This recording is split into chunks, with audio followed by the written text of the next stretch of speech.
Welcome to tonight's ordinary meeting of Council, 14th of February 2024. Happy Valentine's Day for those who celebrate it. Thank you for celebrating it with us.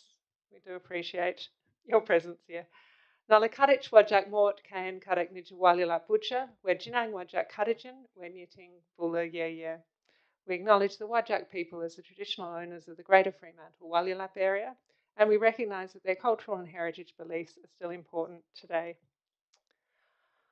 Some of you have been here before, a lot of you haven't, so I'll tell you the meeting is being recorded and streamed live online. We do take some care to maintain the privacy of people in the gallery, but obviously if you come up and speak at the microphone, ask a question, you will be recorded as part of that recording. I would also say that if you are speaking at the microphone, get very close to it for the benefit of those people who are online. It does need to pick up your voice quite well to be able to be heard online. All right, attendance, apologies, leaves of absence. Councillor Jeff Graham is an apology tonight. Councillor Aidan Lang is an apology, and Councillor Jemima Williamson Wong is on a leave of absence. We have an application for a leave of absence for Councillor Graham from 14th February to 28th of February, inclusive. I know Councillor Graham is hoping that he won't need to use that leave of absence, but on the chance that he's not feeling better by then, we wanted to make sure that he is covered for that. So moved by Councillor Thompson, seconded by Councillor Moughlin, all in favour? And that's unanimous. Disclosures of interest, Councillor Van Dawson. Yes, thank you, Mayor Hannah. I have an impartiality item C24022. That's the Pritchard Street digital sign. So I will leave the chamber and not participate in discussion when that item's brought up. Thank you. Thank you. Do we have any other disclosures of interest in relation to tonight's agenda? Nope. Okay, there are responses to previous public questions taken on notice printed in the agenda. So we are going to come to public question time. I'm going to give people a couple of options. So what we're doing now is that people who wish to speak on an item are doing so before that item. If the item's later in the agenda, obviously it will be later in the evening that you speak. If you wish to speak in public question time, that's fine. You can do that. You can go home and you can tune in online if you wish, or just catch up on what happened tomorrow. So I've got a number of general questions. They'll obviously go now in public question time. At the end of that, I'm going to ask if there's anyone else who would prefer to speak in public question time. So if you're speaking on a specific item, but you don't want to hang around for that item, you've got the option to do so at the beginning of the meeting. Hopefully that made sense to everyone. So the general questions I have, the first is from Chris Banasic. As Chris is coming up, I'll just let you know, we'll turn on the microphone using the right-hand button. You've got 3 minutes to speak.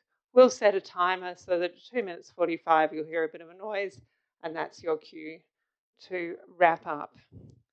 So, was that right? Okay. Good. Over to you, Chris. Thank you, Mayor Hannah. My questions relate to the South Beach Change Room and Toilets project. Firstly, is there an updated timeline for the redesign and tendering of the project? Sorry, I should have clarified. If you go through all your questions and Sure. Finish, and then I'll go to the relevant director if I think we can get an answer now, or we'll give you an answer in the minutes. No problem. Has the cost of the recent construction of the 6 change huts and the landscaping of the demolition site been deducted from the remaining portion of the existing budget set aside for the construction of the new change rooms? Thirdly, if so, where are the extra funds to be sourced from to maintain the existing budget? And finally, has any thought been given to a community funding program for part of the construction? Thanks, Chris. So I'll invite the Director of Infrastructure to give a response to those questions. Yep. Thank you, through the chair. Question one, in terms of the redesign and tendering of the project, we're currently out seeking quotations for the works. Both compliant and alternative bids have been requested.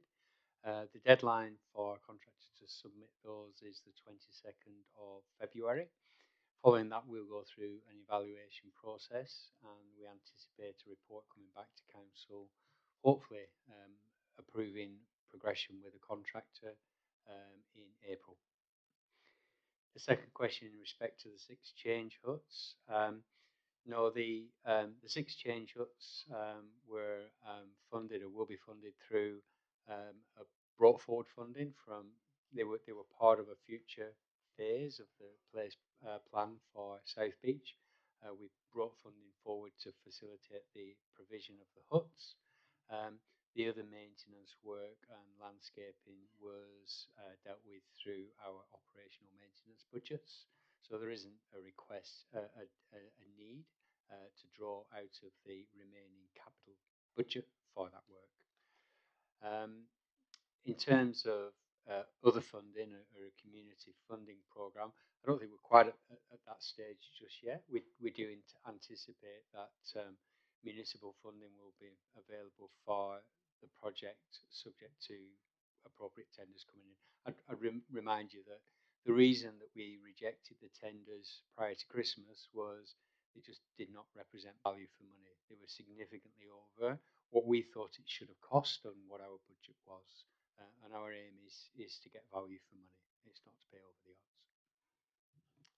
Thank you for that. In general questions, the next question is Kathy Gavranich.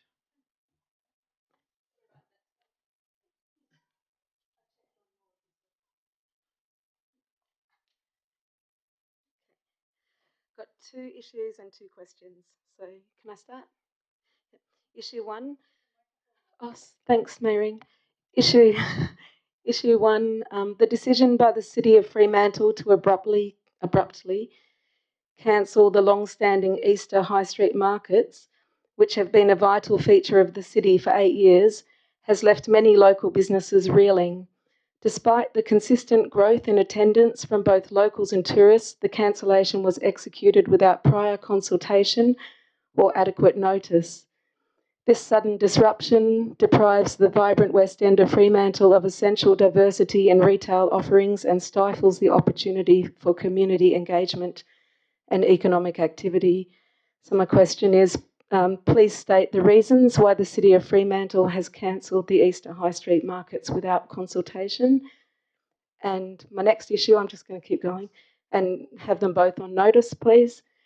Issue 2, the unexpected suspension of the South Beach toilets and change room construction project over the past few months has had significant impact on beachgoers and local businesses, particularly the cafe owner, who has experienced substantial revenue losses.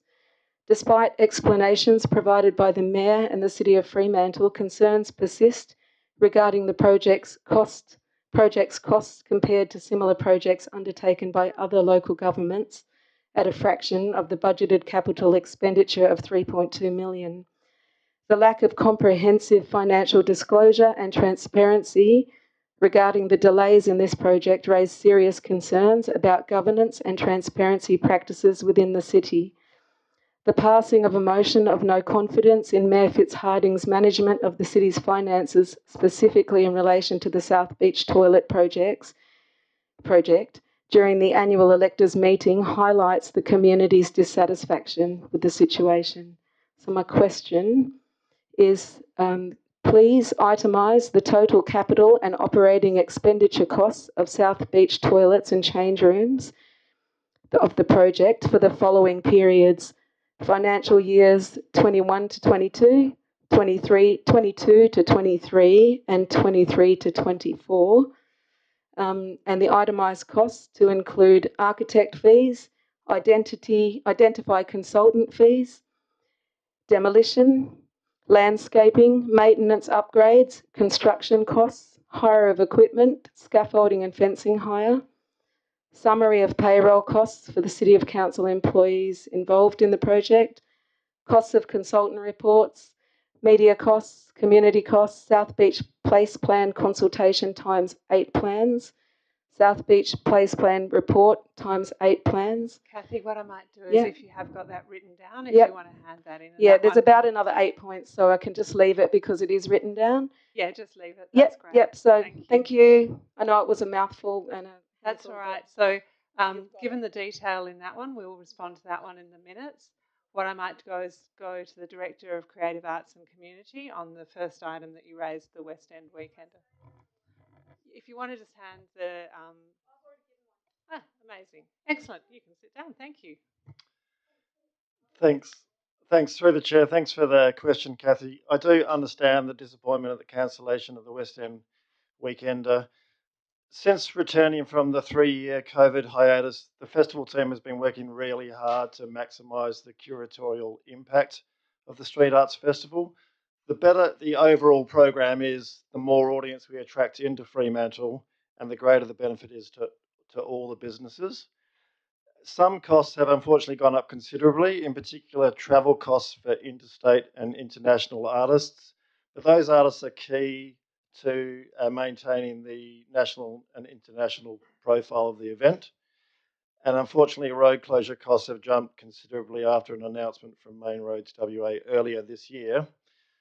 So bearing that all in mind, our focus is on building the best program of artists that we possibly can, rather than allocating resources across other events within the festival and an ever-expanding festival footprint. So we're delivering the best bang for buck that we can to draw as many people as possible into Freo across that Easter weekend. All businesses are invited to apply for an extended trading permit, which means they can come out in front of their own premises and trade on the street across the whole weekend. This is an equitable arrangement that affords the same opportunity and support to everyone. And if the business in question is not a licensed hospitality business, there's no charge for this arrangement. And we have had some calls from businesses down on High Street inquiring about this possibility. There was a review of the West End Weekender event post the 2023 festival, and that included engagement to gather feedback from other traders along High Street, as well as consideration of the resources that were allocated to this event.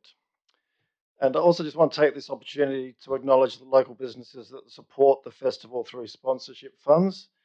It's a greatly appreciated contribution to the cost of logistics and programming that is really helping this year. No, sorry, not in a council meeting. You'll be glad to know that the next question, I think, might be on the same topic. So the next person in general business is Natalia Bosanova.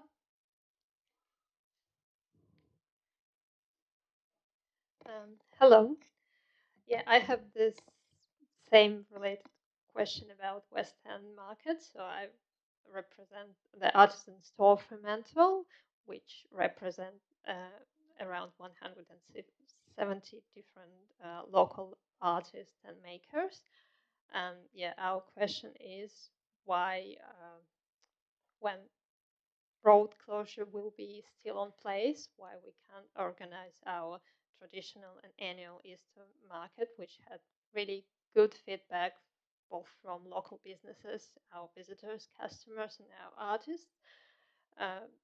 Road will be closed anyway. We will have empty street and we will lost lots of foot traffic, which makes this great Easter weekend almost dead for all small businesses along the West End. Thank you. I'll ask if the director wants to add anything to his response. Thank you, through the chair. Thanks for the question. Just repeating that there is the opportunity for all the businesses along the street to come out and trade on that day. And it was a programming decision to concentrate our resources on making the wider program, which is the thing that attracts people into the city, the best that we can possibly make it. And I think the staff have done a great job with that, and that we'll see the results of people coming into the city across the weekend. It will be very busy down that street. I've been to the festival many times, both with the the market and without the market. And it's closed down to Pakenham Street. The National Hotel does come out on that corner, and we know that some other businesses will come out. And I'm sure it will be a very busy day across the CBD, including the West End. Thank you. All right. The next question is Ali Messenger.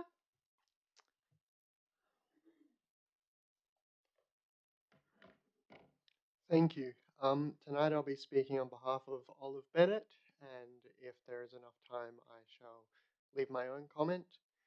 In early 2023, Olive and five other young people were chosen by Yakwa to become peer researchers and conduct community consultation for the up-and-coming City of Fremantle's youth plan.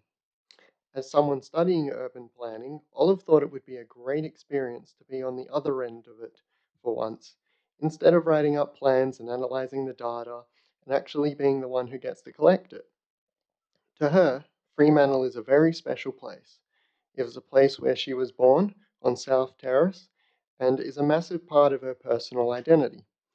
So for her, it was a no-brainer to be involved in the youth plan, which is, in essential, planning for her future.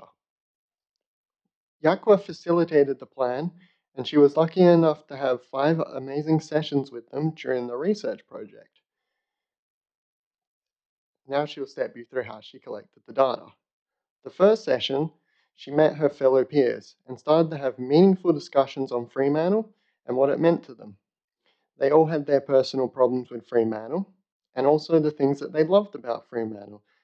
All of this that they wanted to showcase, devising the questions such as safety, affordability, parking, youth areas, accessibility, and just what things are available for young people to do. So as a group, they devised questions that they think were the most important and would target the best response from the youth in the community. After they finalized their questions, it was time for them to head out into the community to get responses from young people on their survey. They were overwhelmed with the responses and ended up getting about 300 survey responses, with over 70% of them being directly surveyed from them, the peer researchers. The following sessions, they looked at the data and analysed the certain trends showed up and made sure that the data was correct. The main topics that showed up were: how can the city better activate safe spaces for young people? The cost of living and the current cost of living crisis.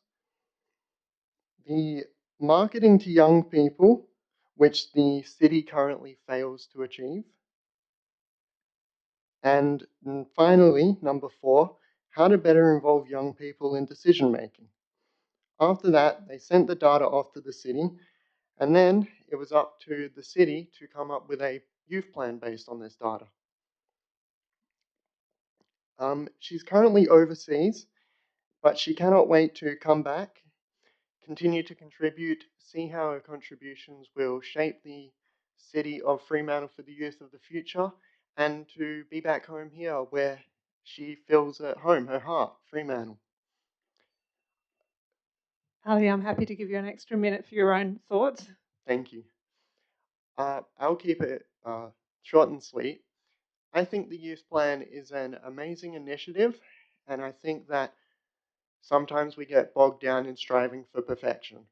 And while this youth plan may have areas that need improvement, it is innovative, it is refreshing, and it stops us from being stagnant. And when we are stagnant, we get stuck in that stagnation, and it is harder to escape. And I feel that innovation breeds innovation, and it is a brilliant step forward to not only the future for youth, but the future youth plans that will shape the next future of youth and the next future of youth. And it'll help us continue to stay innovative and ahead of the curve.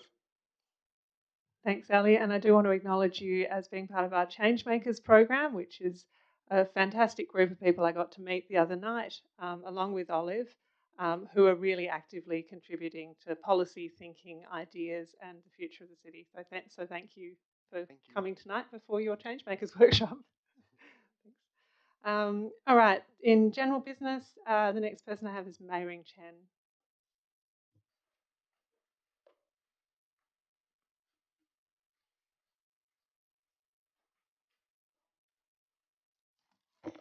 Good evening. I'm from Beaconsfield. It's about trees because there's a lot going on around trees. So my question is, if the council or the city of Fremantle cares so much about trees, why don't you start here in the CBD?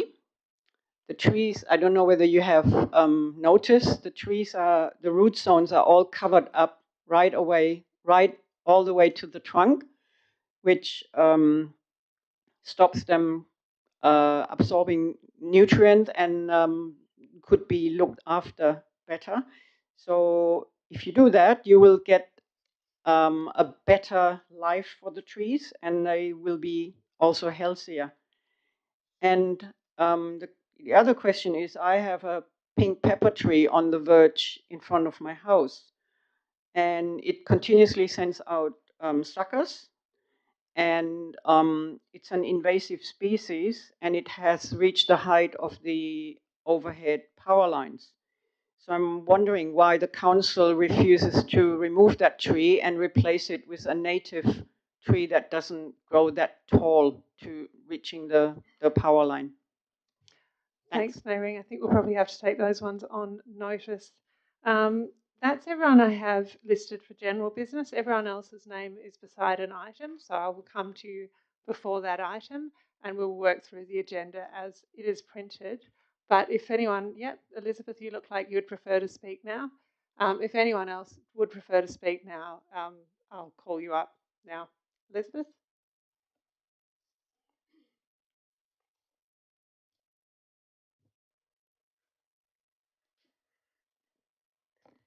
Thank you. I'm from South Fremantle, and my topic is urban tree forestation. The facts are Fremantle has one of the lowest tree canopy coverages in Australia, and Fremantle failed spectacularly meeting its forecasted target of the urban forestation program. It is of concern that the responsibility and/or obligation of creating an increased canopy across the city seems to have been shifted away from the council to the ratepayers. It is a given that vegetation in built-up spaces requires regular maintenance. Irrespective of who carries out the maintenance, it is a major financial and ongoing commitment, as also acknowledged by the proposed financial incentive as a way to help offset the costs currently shouldered by landowners. I specifically refer to page 123, C2402-10, the responsible management of trees, and that the property line pruning has been removed as a valid reason to prune city trees. Can you provide a definition of a responsible management of trees?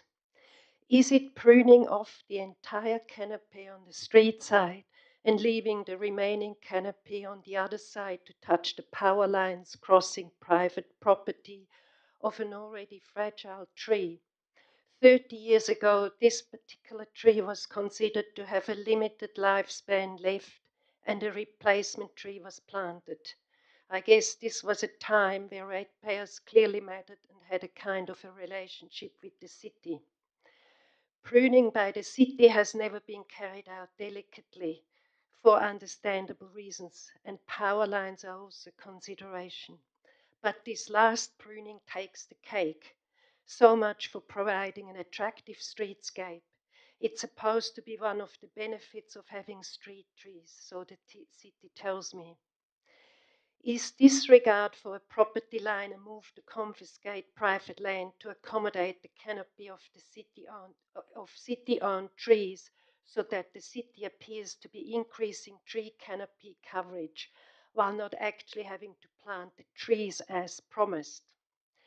Given that trees near buildings need regular pruning maintenance with regard to preventing costly maintenance works to roofs and gutters and health and safety issues, and the fact that one is fined for pruning a city-owned tree, can you advise and clarify what the practical and financial implications are for ratepayers by covering all aspects that concern the removal of unwanted overhanging branches from city-owned trees to private property. Thank you. Thank you.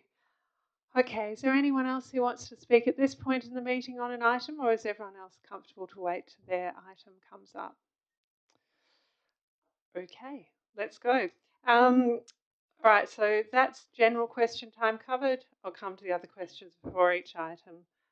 That takes us to petitions. So, Councillor Sullivan, I believe you have a petition that you wish to present. Thank you, Mayor Fitzharding.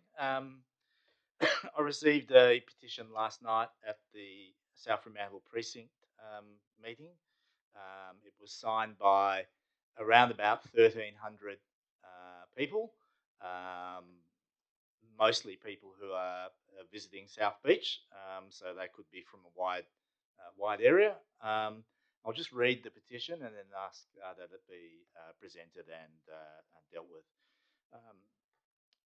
So the petitioners ask, we, the undersigned community members, urgently submit this petition addressing the deteriorating state of toilet and shower facilities at South Beach, impacting the safety of residents and tourists alike. Despite the temporary replacement of amenities in August 2023, recurrent issues and blockages have made them unusable on 6 occasions, posing significant health risks. We acknowledge the temporary nature of the replacement, but find the current situation untenable. We specifically highlight the negative impacts on tourists, the unappealing nature of the facilities, and the potential disruptions to special events, such as the swimmers at Nips and Dips. The need for expedited reconstruction of the change rooms, toilets, and showers at the southern side of the South Beach Cafe is paramount. We request completion by February 2024, aligning with the previous commitments. This reconstruction is not just essential for community wellbeing, but also to maintain the expected standard of amenities at our beloved South Beach. By signing this petition, we collectively emphasise the urgency of addressing these concerns. We trust that relevant authorities will prioritise and take swift action to ensure the community can enjoy safe and fully functional facilities once again. So I'll present that petition to Council and request that it be assessed and reported on back to Council at the appropriate time, and perhaps just ask the CEO what mechanisms will be in place to do that. Thank you. Theo? Through the Chair, the City will accept the petition and forward it through to the relevant officers. I note that it's also very closely aligned to a resolution passed at the AGM, so will probably be resolved in that process as well. Thank you. I don't believe there are any other petitions, deputations, special deputations, or presentations. No. I'll move then that we confirm the minutes from the 20th of December. Gosh, there's a whole bunch of minutes here. And Planning Committee 4th October and FPOL 13th September. So that was obviously catching up with our transition from committee system through to a full council system. So do I have a mover for that? Councillor Sullivan, seconder, Councillor Lorver. All those in favour? And that looks unanimous. Do we have any elected member communication?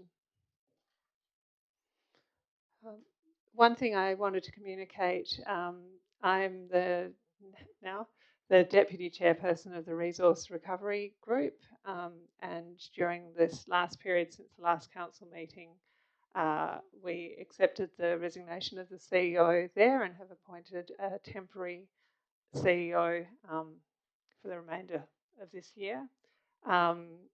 There are and have been a number of conversations about the Resource Recovery Group. I would clarify that it is a separate council to this council, and we're effectively a shareholder, for want of a better word, in that, but have a representative on their council, which is me. So obviously they have a council process. They have an opportunity to be engaged with directly. But I did want to pay tribute to the hard work that was done by Tim Yui, who was the outgoing CEO. This is probably an area which we could talk long about, and I think in Councillor Thompson's time on the resource recovery group, and certainly we've talked about Councillor Thompson's contribution there. We went from a situation where very little was happening in the world of resource recovery, recycling. We remember back to manual facilities in North Fremantle where people used to sort bottles from cans, to a coordinated government system that now really leads the way in the waste strategy in Western Australia. So I did want to pay tribute to Tim and, to the legacy that Doug, Councillor Thompson, has left through Resource Recovery Group. And I'm really optimistic that moving forward we will continue to be able to deliver something that meets the aspirations of the Fremantle community for really, exceeding the targets of resource recovery that are set by the state. So, Madam Mayor, could I just ask that those your comments be entered into the minutes? Thanks. Or in regard to Mr. Yui. Yeah, absolutely. Yeah. Okay. So this brings us to planning item number 1, C24021, which is the Market Street animated sign addition and partial change of use. So I will find my speaker list again. There it is there. Don't think I have any speakers listed on this item, but if there is anyone in the gallery who was here to speak on this item. Doesn't look like, yep. If you wanted to, you'll need to come up to the microphone to. Okay, great. Okay, good. All right, so did elected members have any questions for the owner's representative before we went into the debate? All right, so I'll ask for someone to move the officer's recommendation, which is on the screen. Councillor Sullivan, and seconded Councillor Lawver. Any discussion on this item? Thanks. I just want to briefly say 2 things. Firstly, thanking the officers for a comprehensive report. I think there was a lot of concern in the community, obviously, almost to the point of suggesting that somehow council invited this application to come forward, when in fact I think the nature of the application made it very difficult for us to do anything other than accept the application and then deal with it accordingly. And I think the officers have done a great job in doing that. It is a building that is, a landmark. It's at the gateway of the city of Fremantle. It was a proposal that puts a animated sign on an already probably inappropriate addition to that corner of the building. So it was exaggerating an element of the building that was already perhaps out of place. The site has lots of development potential. It's not all covered by the old building. So there's plenty of opportunity for the owners, the applicants, to find an appropriate land use and an appropriate redevelopment of that site. We certainly don't need to see these sorts of animated signs start popping up throughout the west end of Fremantle, such an important heritage place. So thanks for the officers, thanks for the community's patience in what's been, I guess, a fairly hotly debated topic out in the community. Thank you, Councillor Sullivan. Any further councillors wish to speak? All right, I think I would agree wholeheartedly with what Councillor Sullivan has said. It's certainly a high-profile discussion, but I would say, we of course are interested in reuse of heritage buildings for various purposes. This might not be a case of putting your best foot forward where an animated sign is the first part of a redevelopment proposal that we see, and we hope that whatever comes from beyond here might be probably more in keeping with the West End and with the heritage values that broadly our community holds. All right, so I'll put that one to a vote. All those in favour of the officer's recommendation for refusal? That's unanimous. Okay. So this is going to bring us to the Pritchard Street item. Councillor Van Dawson has declared an interest in this, so she will leave the chamber for both the public questions and submissions and for the debate.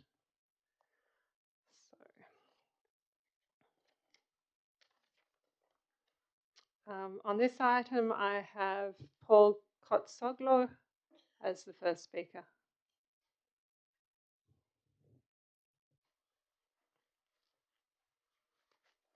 Madam Mayor, councillors, my name is Paul Kotsoglo. I'd like to thank the elected members that took the time to visit the property on the weekend in plus 40-degree heat. It was dedication. Thank you.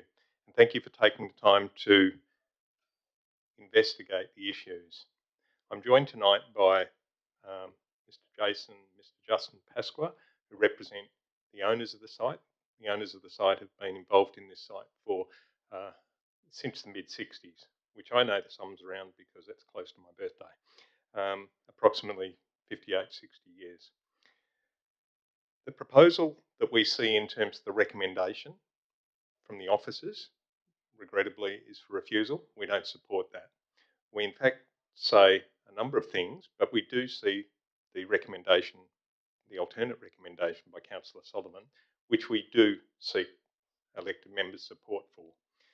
I'll briefly explain some of the reasons that we seek the support of the council and the reason behind why we say the council should approve this.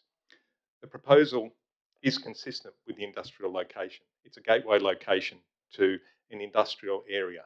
The Homeworld signage on the other corner, on the northeastern corner of that intersection, is larger than the signage that's proposed. Our sign that we're proposing will be reduced, we say, by about 1.3 metres to 9.2 metres. It will improve the amenity of this gateway site by improving the landscaping, improving the elevation of the building. And we've circulated to all the elected members and officers some submissions in response to the issues raised at the meeting on the weekend. The road safety and the lighting studies have demonstrated compliance with the appropriate standards, main road standards and the Australian standards. We've had no objections from the neighbours or businesses. The use may be approved, but importantly, the signage will provide two valuable attributes for the site. It will provide the 7 businesses that run on that site the opportunity to advertise. That point wasn't made, and it certainly wasn't made clearly. It wasn't made in the officer report. But importantly, it'll also provide the opportunity for community messages, and most importantly, it'll provide the opportunity for an ongoing program of landscape improvement around the site. Anybody that's seen that site, a number of people that drive along Stock Road and South Street, will see that the landscaping is not adequate. Our client has been improving the landscaping, has been sensitive to the heritage values of the sheds and the buildings and the warehouses on that site, want to improve the development of the site. Madam Mayor, thank you for the opportunity to speak. Thank you. And then I have Jason Pasqua wanting to speak, and then I'll ask if there are any questions for either of you at the end of that. Thank you. Thank you.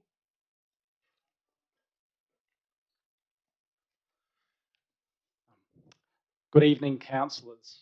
My name is Jason Pasqua. I'm a director of the site's landowner. Thank you for the opportunity to address the council and to the councillors that attended the site visit on Saturday. Our family has been a long-term custodian of the site and has a strong association with the city. My grandparents grew up on York Street, my father grew up on Edmund Street, and myself and my brother are Notre Dame graduates. Site leasing is done by Fremantle Property Services. Site finance is with National Bank Fremantle and accounting with Francis Jones Fremantle, and we have strong relationships with Bernard Sieber Architects who oversighted the plans. It is a site that is serviced by Fremantle businesses, and it is a site that contains businesses that service Fremantle. This is why we are seeking a good outcome with this project. The site is a large complex that can accommodate 10 businesses, with 7 businesses currently operating from it. There are 2 showroom tenants at the front, including Adreno, that supplies and trains diving enthusiasts of the coast. The 8 warehouses at the rear of the site have limited exposure, including Winterwear Ceramics, who manufacture at the site and retail in the Fremantle CBD, and IRS, who service refrigerated shipping containers at the port. Our proposal has been carefully formulated after 2 years of consultation, and we strongly believe that the site is appropriate for a large format digital sign that will deliver a multitude of benefits. The subject site is the first corner gateway site to Fremantle along South Street before the O'Connor Industrial Zone, with over 60,000 daily traffic movements. The businesses in the rear warehouses have limited exposure. The site has been materially impacted by a main roads reservation along Stock Road that affects development and leasing potential, and the current verges adjacent to the site are degraded. Following consultation with the councillors at the site visit, our revised proposal that we wish to put forward at the next council meeting for this location will have the following enhanced benefits. Free of charge slots for the businesses at the site so that they can promote themselves on the sign and help retain them despite the mains roads reservation impacting the site, and also slots for the City of Fremantle. An expanded landscaping scope for the site's verges on Stock Road, South Street and Pritchard Street. This is in addition to the professionally landscaped garden bed proposed below the sign and the modern sign structure itself that will create visual interest on the intersection and still be set back substantially against existing built form. Utilising already installed solar PV capacity at the site to significantly offset daytime electricity usage. A reduced sign height to now be 9.2 metres in total height. This maintains adequate sign exposure, clearance to discourage vandalism of the screen, and scaling the sign against existing site buildings, structures and trees in the locality. A carefully considered location respecting existing site services, light spill prevention, vehicle movements and restriction areas with traffic lights. It'll help generate revenue to continue improving the rest of the site. And finally, the landowner will be the one constructing and owning the actual sign, which differs from other projects where large advertising and signage companies construct and own the sign separately to the landlord. Thanks, Jason. Thank you, councillors. Yep. Thank you. Councillor Lorver, you had a question, I think, for the applicant. Yeah, I actually have 2 questions, if I may. The first one, you mentioned in the briefing note and tonight that there were no objections from nearby residents, and so I was just curious as to what effort was made to let people know about this proposal. So kind of how that went down, and then secondly, on site you had mentioned you know, the percentage for the businesses that are on the site was about 5%, and I was wondering where you've gotten to on that, if you have a different number in mind, and where that might fall with the mentioned possible community messages as well. Councillor, if it's okay, I'll answer the advertising. That was advertised as per the council standard process. So I think the question can be appropriately answered by the council officer. And in terms of the negotiation in the advertising, in terms of the tenants, I think Mr. Pasqua should answer that. Thanks, Paul. Thank you, councillor. Yes, we have the intention of 5% of the content display for the on-site businesses free of charge, and a similar percentage for the City of Fremantle as well, 5%. So a total of 10% for community messages. Okay, did that resolve your question? Were there any other questions from elected members? Councillor Sullivan? Yes. Thank you. Some people have raised the issue of the light overspill, just whether you could address that a little bit more. My understanding is the sign is on the alignment, if you like, of the MRS, so it mostly faces more east than it does south. What will the residents who live on the south side of South Street actually see in terms of, one, the bulk of the sign, and two, the lighting that it generates? Madam Mayor, Councillor Sullivan, the signage is designed for the lighting to be baffled, so it's directional. It is designed, it's quite an expensive sign, designed to point to the intersection, and the light doesn't spill beyond the projected area of the sign. There is a substantial wall that is on the southern alignment of South Street at the intersection. I'm not a lighting specialist, but the lighting study asserts that it complies with the Australian standards. I think it's important that I stick to my knitting. I'm going to refer to that study. Thank you. All right, councillors, if there's no further questions, I'll let these gentlemen sit down and we will go to the item. Right. Do I have a mover for the officer's recommendation, Councillor Lorber, and a seconder for the officer's recommendation, Councillor Mofflin? Over to you, Councillor Lorber. Great, thank you. First of all, I think the officers have got to a very reasonable place on this by refusing. The policy is pretty clear about our advertising signage policy that signs need to advertise the businesses on site, and that's pretty much what only possibly 5% of this sign is going to do. So they're 95% of the way off of that. So that's one big thing I think that we need to really be considering as our policy in that regard. The second thing is that part of Hilton. I went and had a chat with everyone on the street, talked to several people, and not unsurprisingly, not a single person actually was aware that this was even a proposal. They missed it in our meeting agenda. They didn't see the sign that was erected, and I don't think anyone here will be surprised that not a single person was actually in favor of a digital billboard in that location. And the reason for that was pretty consistent because there has been some development there lately. There's been a new service station built, and that's added to a lot of light spillage in the area. There's a new sign for an artificial turf place in the area that also pumps out a lot of light. And the Adreno building now is also have their lights on 24/7 when I've been told previously they may not have. So there's a lot of recent lighting activity that used to not occur on this site at night, and it is having an impact on those residents. And even though this billboard, which is over 3 meters tall and 12.5 meters long, was aimed at the intersection, there will be additional light in the area, which will, I think, have a significant impact on those local residents. The Homeworld sign that was mentioned in the comments earlier is a static sign. It says Homeworld. It's painted on there. It doesn't change.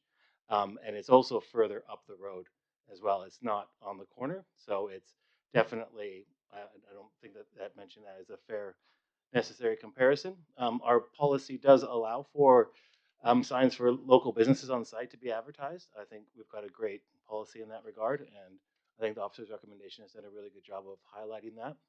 And so I'm supportive of what's been put before us. Thank you, Councillor Lorber. Councillor Mofflin, did you want to add to that? Councillors. Councillor Sullivan. Thank you. It's interesting that the first two items effectively use the same policy. The policy, I guess, effectively covers the entire city. And when a policy covers the entire city, there are always going to be circumstances where it's more important and where it's less important. It was obviously extremely more important in the first application in the heritage area of the West End, and perhaps a little bit less important potentially in an area that is effectively a super road intersected by a main road in an area with wide open sort of space and industrial environment. I do appreciate that there is a residential enclave of Hilton on the southwest corner of Stock and South, but it basically, at the corner, it turns its back to Stock Road and South Street quite logically. So it doesn't front on to that corner. I'm going to suggest to you that the officer's recommendation and report is appropriate in that it relates to the application as they were presented. And what I am going to ask is for your consideration that we actually think about the issue beyond just the application, because that was what my eyes were open to in going out to site and having a look around. The applicant basically has applied for a sign because that's the element that they were proposing to build. They didn't need to apply for all the other things that they had in their mindset about the site. They, as they have mentioned tonight, do want to see improvements to the whole area, but it's very difficult to do that on Stock Road, which is very heavily blighted by the fact that main roads have a road reservation over it, and further up the road have what they call a Clause 32 resolution, which further blights the area because there's a lot of uncertainty about how much land main roads will take.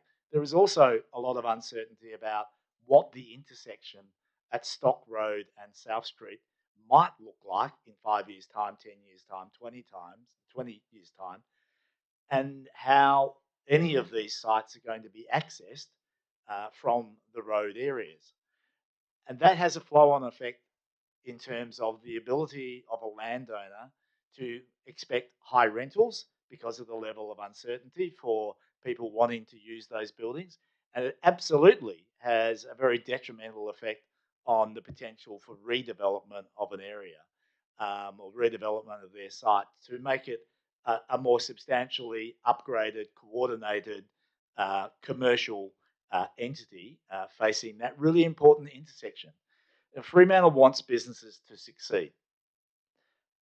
In an area that is blighted like this, it's very hard to expect the landowners to just keep throwing money at something that isn't going to get them any greater return. And I think that's where the notion of the illuminated sign comes from, the digital sign. It's not flashing or anything. It just changes its image every 45 seconds or every minute or thereabouts. Excuse me. And it will probably generate, they haven't submitted figures, it's not appropriate, we don't need to know figures, but I can tell you from the South Fremantle Football Club's experience that I suspect it would generate at least six-figure type income per annum.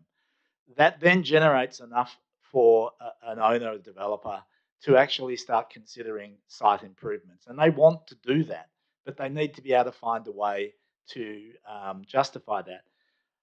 I know that the planners have said, well, that's not in the proposal. And I know that they've also said, how is that relevant to the sign? Well, I think it is relevant to the sign. I think if you put it in the context that we have a site that's probably not going to get redeveloped, that has no real opportunity for significant funds to throw at landscaping and the like, if you put it into that context, then the idea of improving the site and using the sign as the driver of that, in the exact same way that you put a land use in a heritage building and use that as the driver of conservation of that building. If you think of it in that term, certainly the landscaping along Stock Road and South Street, at the bare minimum, would be relevant to the upgrading of the site generally and as an entrance statement to the industrial area of O'Connor. So I think if it was presented back with that in mind, then there is a more sympathetic argument in place to say perhaps on this site in this location, something like that, particularly time limited, could be something that we could consider. So I've asked you to allow that to that process to come forward, to allow a deferral, to allow that to come forward. I'm not seeking your endorsement of that outcome. I'm seeking your endorsement of a deferral to give the applicant the chance to put their best proposal forward for us to consider, rather than just the bit they thought they needed planning approval for. Thank you.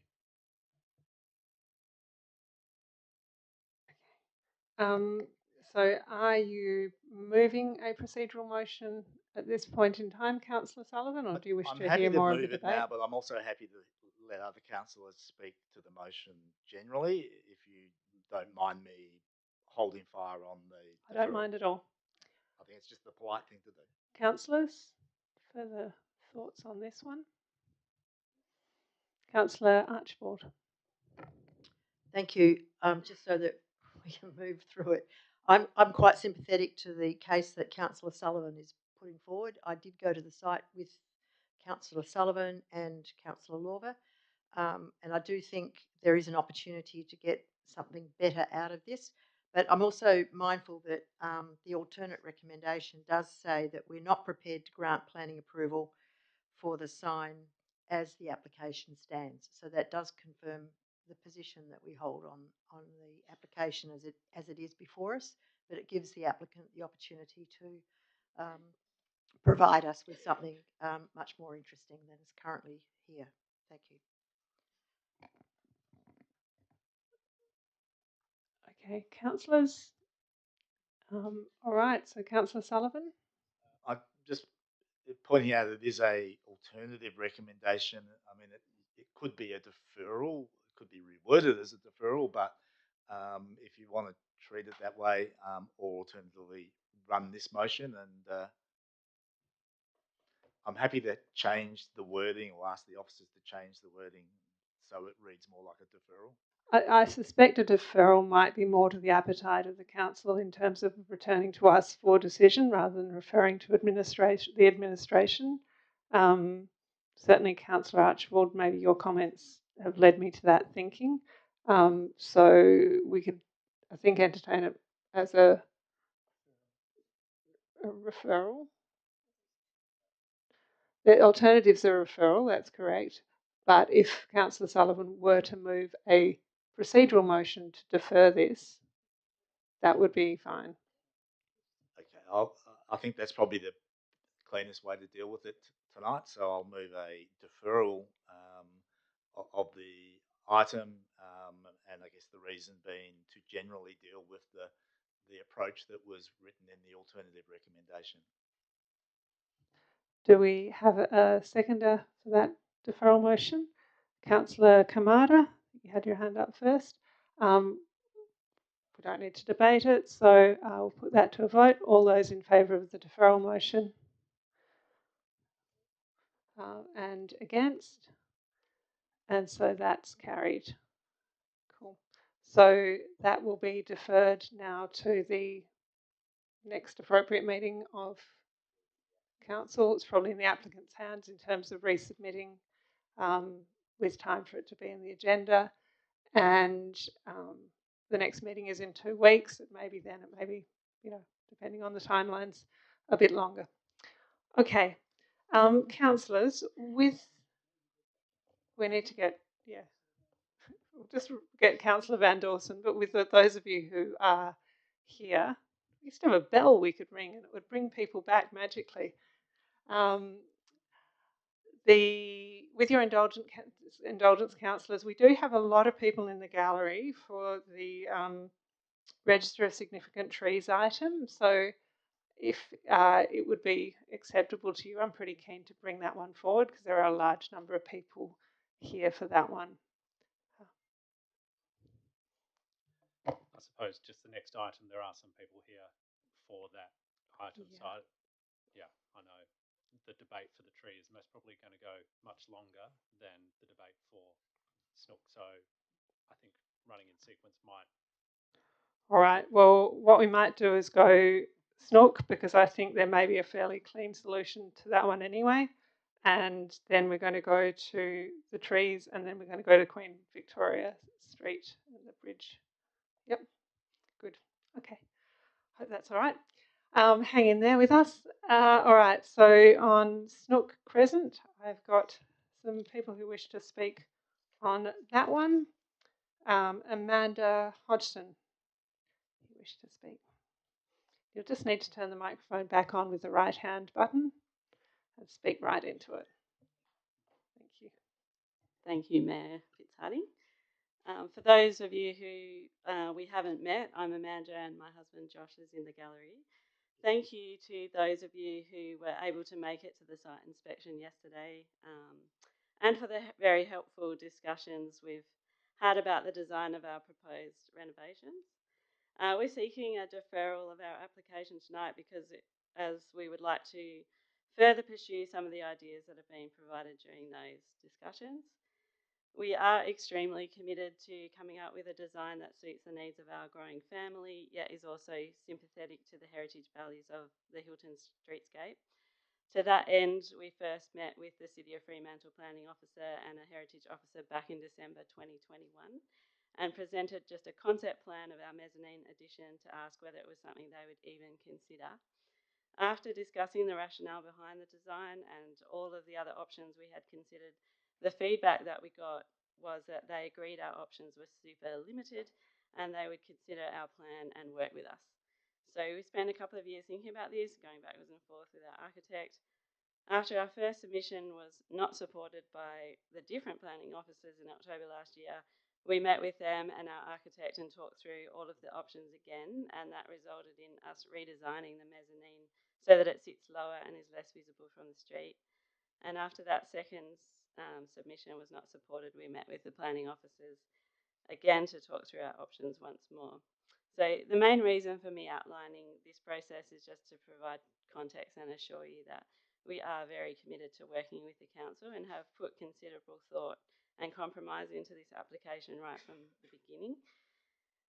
In terms of how we can best maintain the heritage values while allowing for modern living. All of these meetings have been very informative and have shaped our thinking about how best to proceed, and we are very open to alternatives that would still provide us with the living space we need, but that would be acceptable in terms of the impact on the streetscape.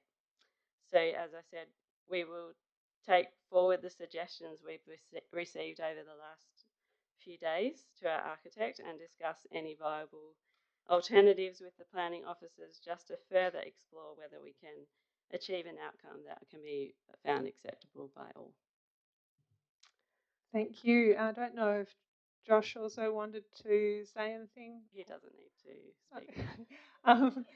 And did anyone have any questions for the applicants? No. Okay.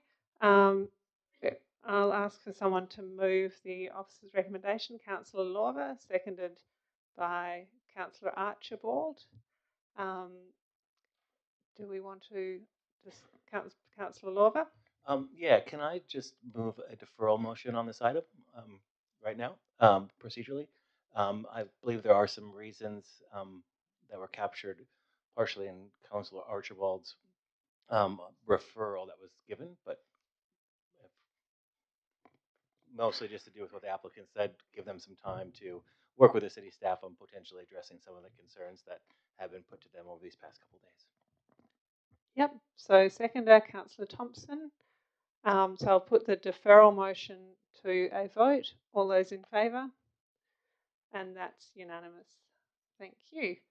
All right, we will see you again also.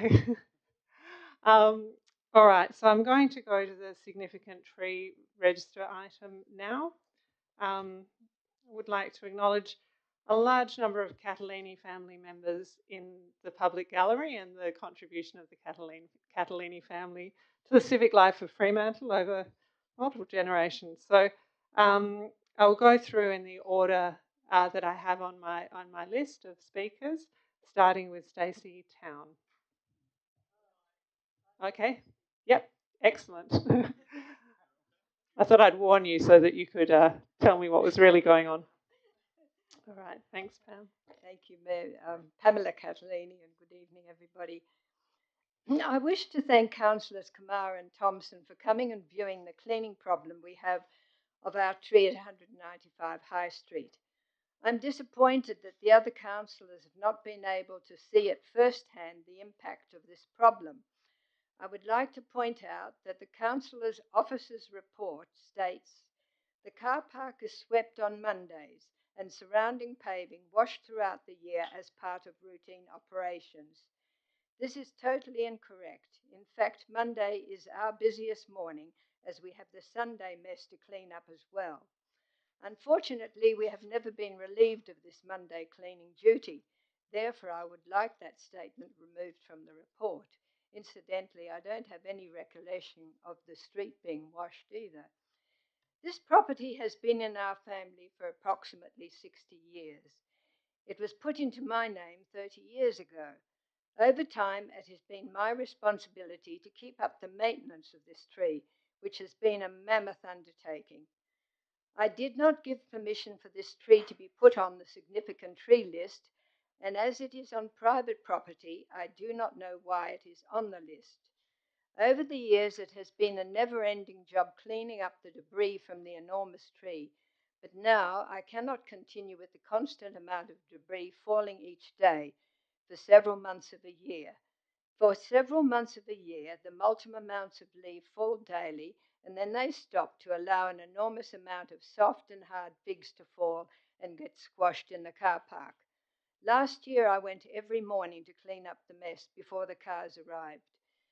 This year, at 6:30 a.m. each day, except Sundays, my children and I go down to sweep the car park area before cars come to squash all the fruits and make an enormous mess, which is both dangerous and disgusting.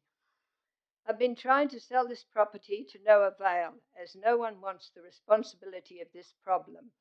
Therefore, it is also impossible to lease the buildings, so I'm suffering financially. I can no longer continue to do this daily messy cleaning job. Something has to be done about this tree. I've estimated the cost over the next 12 months will be $16,000 for someone to sweep the area daily that we do now.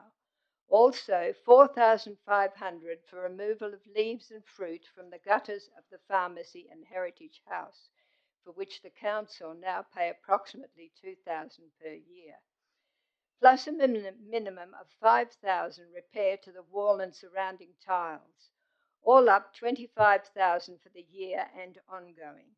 This does not take into account consideration for further additional costs to car park and heritage house wall. Who is prepared to pay this amount? Certainly not me. So I ask, what is the solution to this problem? Thank you. Thank you, Mrs. Catalini. All right, shall I go back to my list? No, you can. I'll let you self-organise. Thanks, Danielle. Thank you. It was my turn this morning, so I'm a bit tired, so please excuse me. Thank you for the opportunity to speak on item C24025 on tonight's agenda, specifically in relation to 195 High Street, Fremantle. As detailed in the report, we seek and speak to remove the tree from the Register of Significant Trees. As outlined in the report, LPS 4, it makes provisions for the establishment of a Register of Significant Trees. What has not been detailed in the report is that there are no scheme provisions in LPS 4 that specifically that the tree on the register cannot be cut, pruned or removed. As such, we seek advice from the City to confirm the statutory mechanisms that would otherwise make removing the tree an offence under the Planning and Development Act 2005. We preface this request by highlighting that local planning policies are only applicable where an application for development approval is required, as outlined in the deemed provision of the Planning and Development Local Plan Schemes Regulation 2015. The officer reported by, I believe incorrectly, referring to clause 61 of the regulations. To summarise, local planning policies can only be used to exempt the requirement of the development approvals, not require development approvals. The officer has incorrectly assumed that local planning policy 2.23, registration of significant trees and vegetation areas, can be used to legally require development approval to remove the tree, given its provision relates to demolishing and removal of these trees identified on the Register of Significant Trees. The only way a local planning policy could lawfully be used for this effect is if it is outlined that the City's interpretation of development, and more specifically the works component of that definition, as defined in the Planning and Development Act of 2005, includes tree removal. LPP 2.23 does not do this. When questioned why this matter could not be presented to an earlier council meeting, having been advised by the council officer that all slots were fully filled, despite the Local Government Act 1995, nor the City's local laws prescribe a maximum number of agenda items. The officer then advised that the application was not an application for development approval. To that end, the enforcement provision of the Act, regulation, or LLP 2.23 are therefore not applicable. Despite all this, We have attempted to follow the city's procedures in good faith and sought clarification on these very real legal issues, which has unfortunately not been forthcoming from the city's officer. Disappointingly, correspondence with the city have been extremely slow, and this process has put more pressure on the family. LPS S4 does not include a clause providing right of review with respect to decisions related to making or removing a tree from the register. However, given the city is applying an LPP as a basis of recommendation to refuse this request, the right of review provides the planning regulations would then be applicable as such. We would consider an application to the State Admin Tribunal. Finally, the extent of LPP 2.3 is admirable. We understand the intent to retain mature trees. The reality is, however, there is no scheme provisions prohibiting the removal of trees on the register, and LPP 2.23 does not legally provide the city the ability to require development approvals prior to the tree then being removed. Thank you. The next speaker on this item. Good evening, Gina Catalini, and I'm talking about the properties, the buildings on the property. Tonight I come before you with an urgent plea addressing a critical issue that threatens the safety, integrity and economic prosperity of our cherished heritage building and adjoining properties at 195-197 High Street, Fremantle. At the heart of our concerns lies the Moreton Bay fig tree, once a symbol of natural beauty, but now a significant threat to our community's well-being, especially our property that holds double heritage significance, the heritage building at 195 High Street, which serves as a vibrant hub for local commerce, and the Moreton Bay fig tree. As custodians of this legacy, we bear the weighty responsibility of ensuring the preservation of our buildings for future generations and the well-being of the tenants who contribute to Fremantle's business sector. However, the Moreton Bay fig tree has become a persistent menace, endangering our buildings' infrastructure and disrupting the livelihoods of those who depend on them to run their businesses, including us. Past blockages of stormwater drains and subsequent flooding due to dropping leaves and figs have become a constant burden to maintain, along with the compromising structural integrity of our heritage building. This has resulted in previous damage to leased rooms, highlighted risks of accidents from slipping on the berries, and an increased public liability with our commercial space. It's widely understood that the height of a Moreton Bay fig tree represents the length of the root system. So in the case of our tree, the root system could extend under the ground in all directions at 15+ metres, which the arborist report did not address. The invasive root system characteristic of a Moreton Bay tree, such as the one on our property, makes them extremely unsuitable in areas where space is limited and their roots may interfere with structures above and below the surface. This includes significant risk to the cherished heritage house, retaining walls, the cafe that adjoins the tree, and the tenanted buildings at 197 High Street. The potential damage to underground utilities not only poses a financial burden, but also threatens personal safety, impacting not just our property, but the entire street and adjoining properties. This creates risk of costly repairs and service interruptions to our tenants, as well as the Fremantle community should this occur. It's strongly advised to leave at least a 25-metre radius around the Moreton Bay fig tree, ensuring that any potential interference from buildings or utilities is minimised. Our closest building is approximately 4 centimetres from the tree.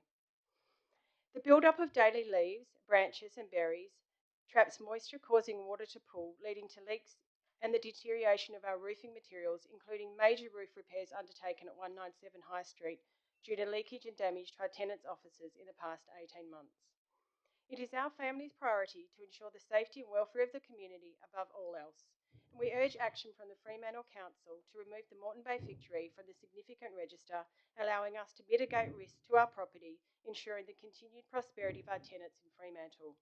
To conclude, the fate of our cherished heritage building and surrounding properties hangs in the balance as we grapple the daily challenges posed by the Moreton Bay fig tree. We appreciate the City of Fremantle's commitment to addressing our request, as it is vital that we work together to safeguard the essence of our community. Thank you, Gina. Next speaker. Good evening, Stacey Town. I want to address two critical topics regarding the delisting of the Moreton Bay Fig at 195 High Street. These topics touch upon the shortcomings of the technical reports for assessment and the impact on the development potential of the site in question. I won't delve into the officer's report, but note that several statements appear vague regarding the tree's assessment. Regrettably, some statements made are actually just not quite factually correct. I will move on, however, to the Heritage Report. The Heritage Report rests on an assumption that this tree is the propagator of the proclamation tree. This has never been proven, casting doubt on the accuracy of its heritage significance. Moreover, claiming the tree's heritage value has not changed since 2001 ignores the removal of similar trees by council from Walyalup Court. The report's reliance on a connection with trees that no longer exist further complicates its credibility. Regarding the arborist report, I want to emphasise up front that our remarks are not directed at criticism towards the arborist. Instead, our concern lies with the scope he was asked to operate within. Despite the importance placed on the arborist report, significant delays were experienced in obtaining it, which has caused much frustration. Having waited 10 months, the report disappointingly only involved a visual inspection above ground. This neglected crucial aerial and below ground assessments. This incomplete evaluation leaves many of the policy criteria unaddressed, making it difficult to comprehend the recommendations that have been made. All reports acknowledge the tree's limited lifespan. It will eventually die. However, numerous measures are suggested for extensive care and expense for the tree, well beyond the means of the landowner. The accuracy of the arborist's lifespan estimation is somewhat questionable, as it does not mention the potential of nearby trees being affected by the polyphagous shot-hole borer, which could impose a risk of infection. This is common to this type of tree, as we've seen in Kings Park, Hyde Park and Perth Zoo, for example. Also, since the arborist inspection in November, recent observations in January by a contractor who attends the tree each month indicate anomalies in the tree's behaviour, suggesting stress or change.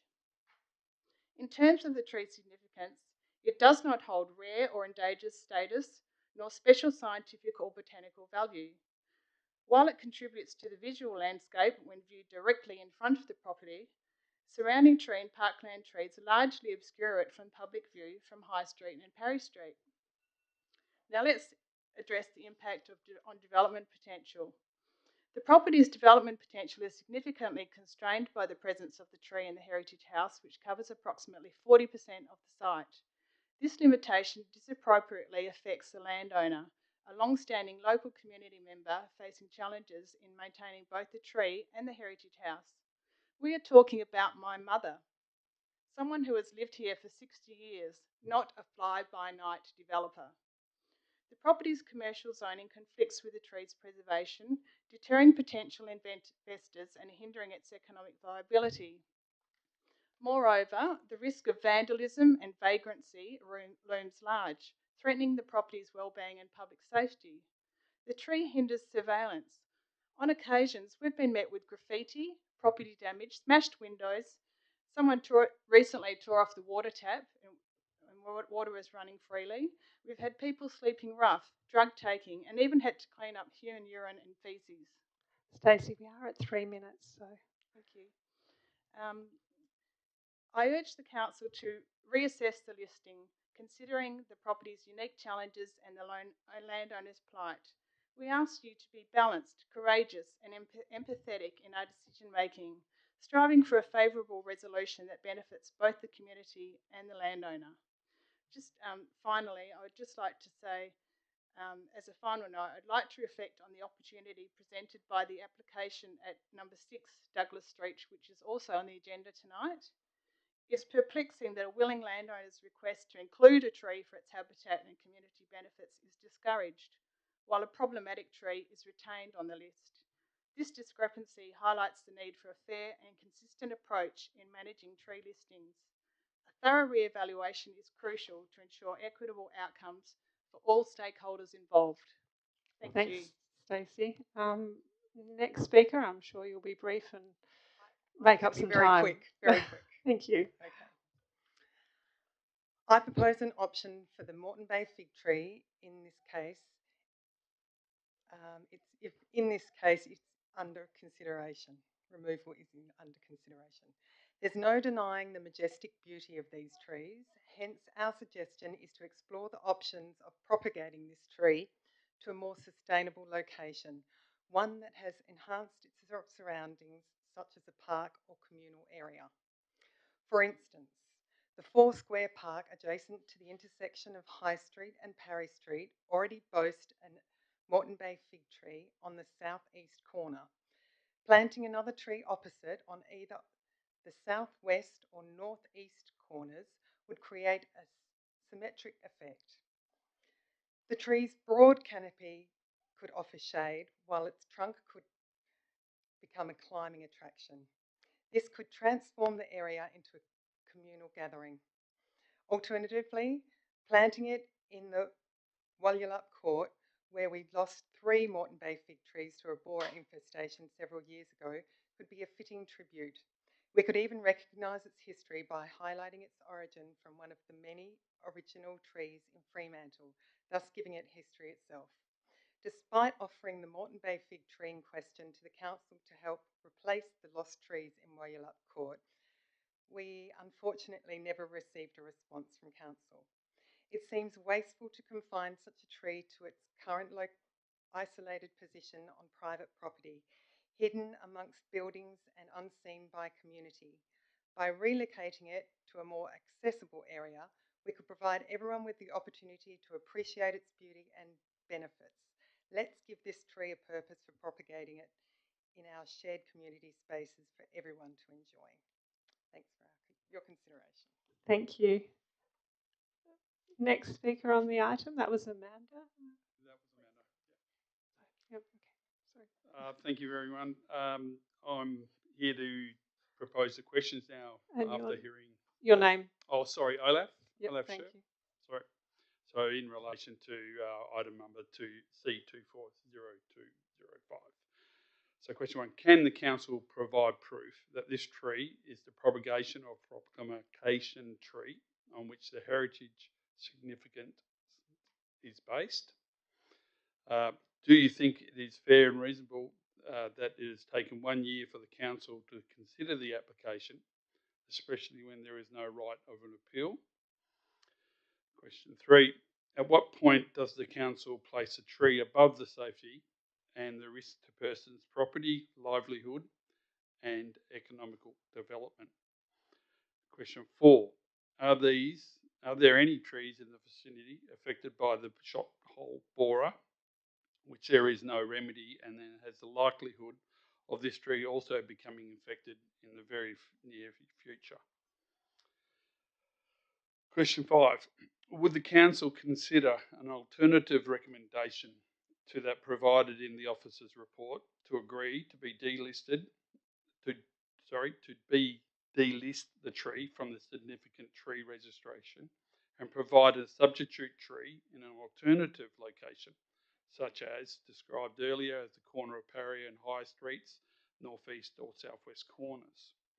And finally, how important is this tree and heritage house to the council?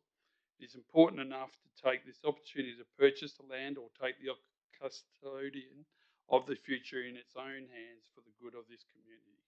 Thank you for your time. Thank you, Olaf. And what I will suggest is that those questions will likely get addressed during the debate tonight by elected members. But if there are no further speakers, then I will ask elected members if they have any questions for tonight's speakers. All right. So before we move to this, because we do have 2 trees and a number of alternate recommendations on the table, I've just asked the CEO to give us some sort of procedural advice before we go into debate on this item. Through the Chair, it's suggested that we move the officer's recommendation and then consider each point in those recommendations one at a time. Council can either vote for that recommendation they voted up, then it stands. If they vote against the recommendation, then we move in one of the alternative ones that are provided in the list. To clarify, we can move parts of alternate recommendations to, if you like, substitute for something that might have been voted down. If that's what's moved. So we do have a number of alternate recommendations. So if the officer's recommendation were voted down, then parts of those alternate recommendations could be moved as, if you like, a substitute. Everyone's clear on that? All right. So I'll ask for someone to move the officer's recommendation. Start the debate. Councillor Kabata and Councillor Van Dawson seconding. So into the debate. Councillor Kamada.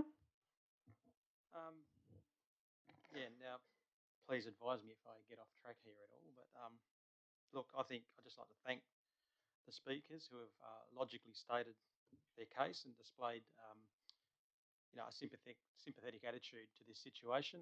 I think, unfortunately, this tree is simply in the wrong spot and poses many problems to the site that have been clearly outlined. For me, the key factors include that consent was not given by the owner to put the tree on the register. There's a balancing act between whether we prioritise a heritage building or the tree. The health of the tree is compromised due to the position that it occupies, and development potential is also compromised. And based on these reasons, I'm happy to go through the officer's recommendation one by one so that we can get the outcome that I think we need to arrive at tonight. So, yeah, I'm happy to pass it on and hear other elected members' views. Thanks, Councillor Kamada. Councillor Lorber. Yeah, I just actually have a question, and it pertains to the Moreton Bay Fig, because reading through the documents and the information provided by the applicant for removal, one of her time, just want to make certain that I kind of understand how this got on the significant tree register. So from my understanding right now is that this tree was actually heritage listed, like similar to the buildings were back in the day.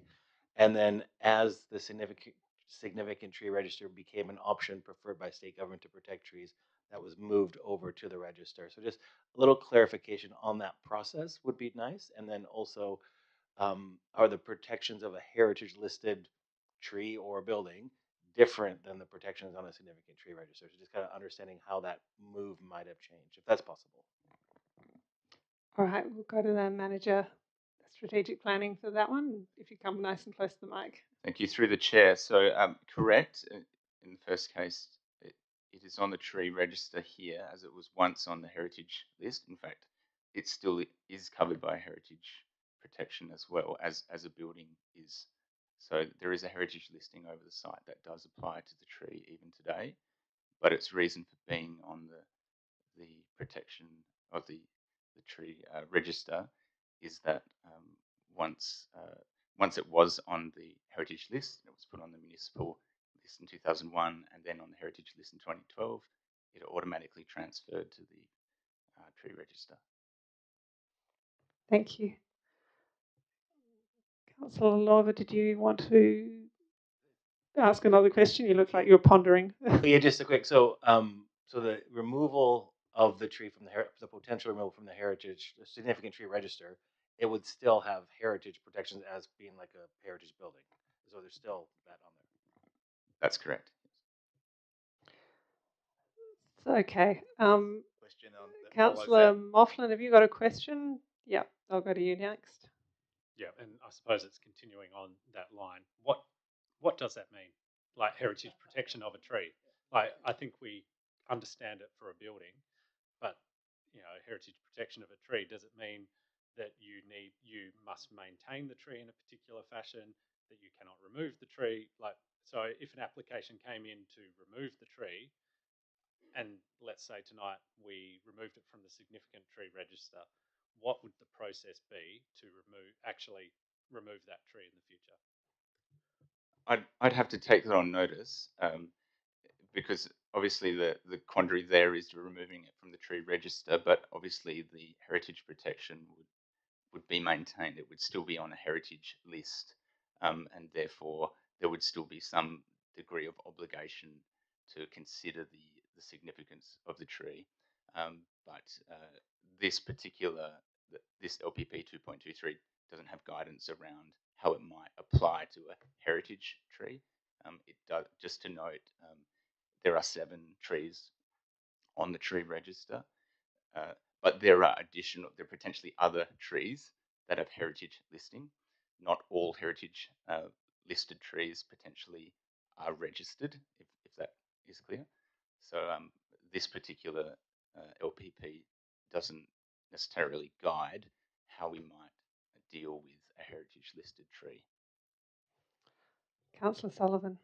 Yeah, following on the same line, but also picking up on the speaker's questioning whether there is actually a planning application required to deal with the tree in the first instance.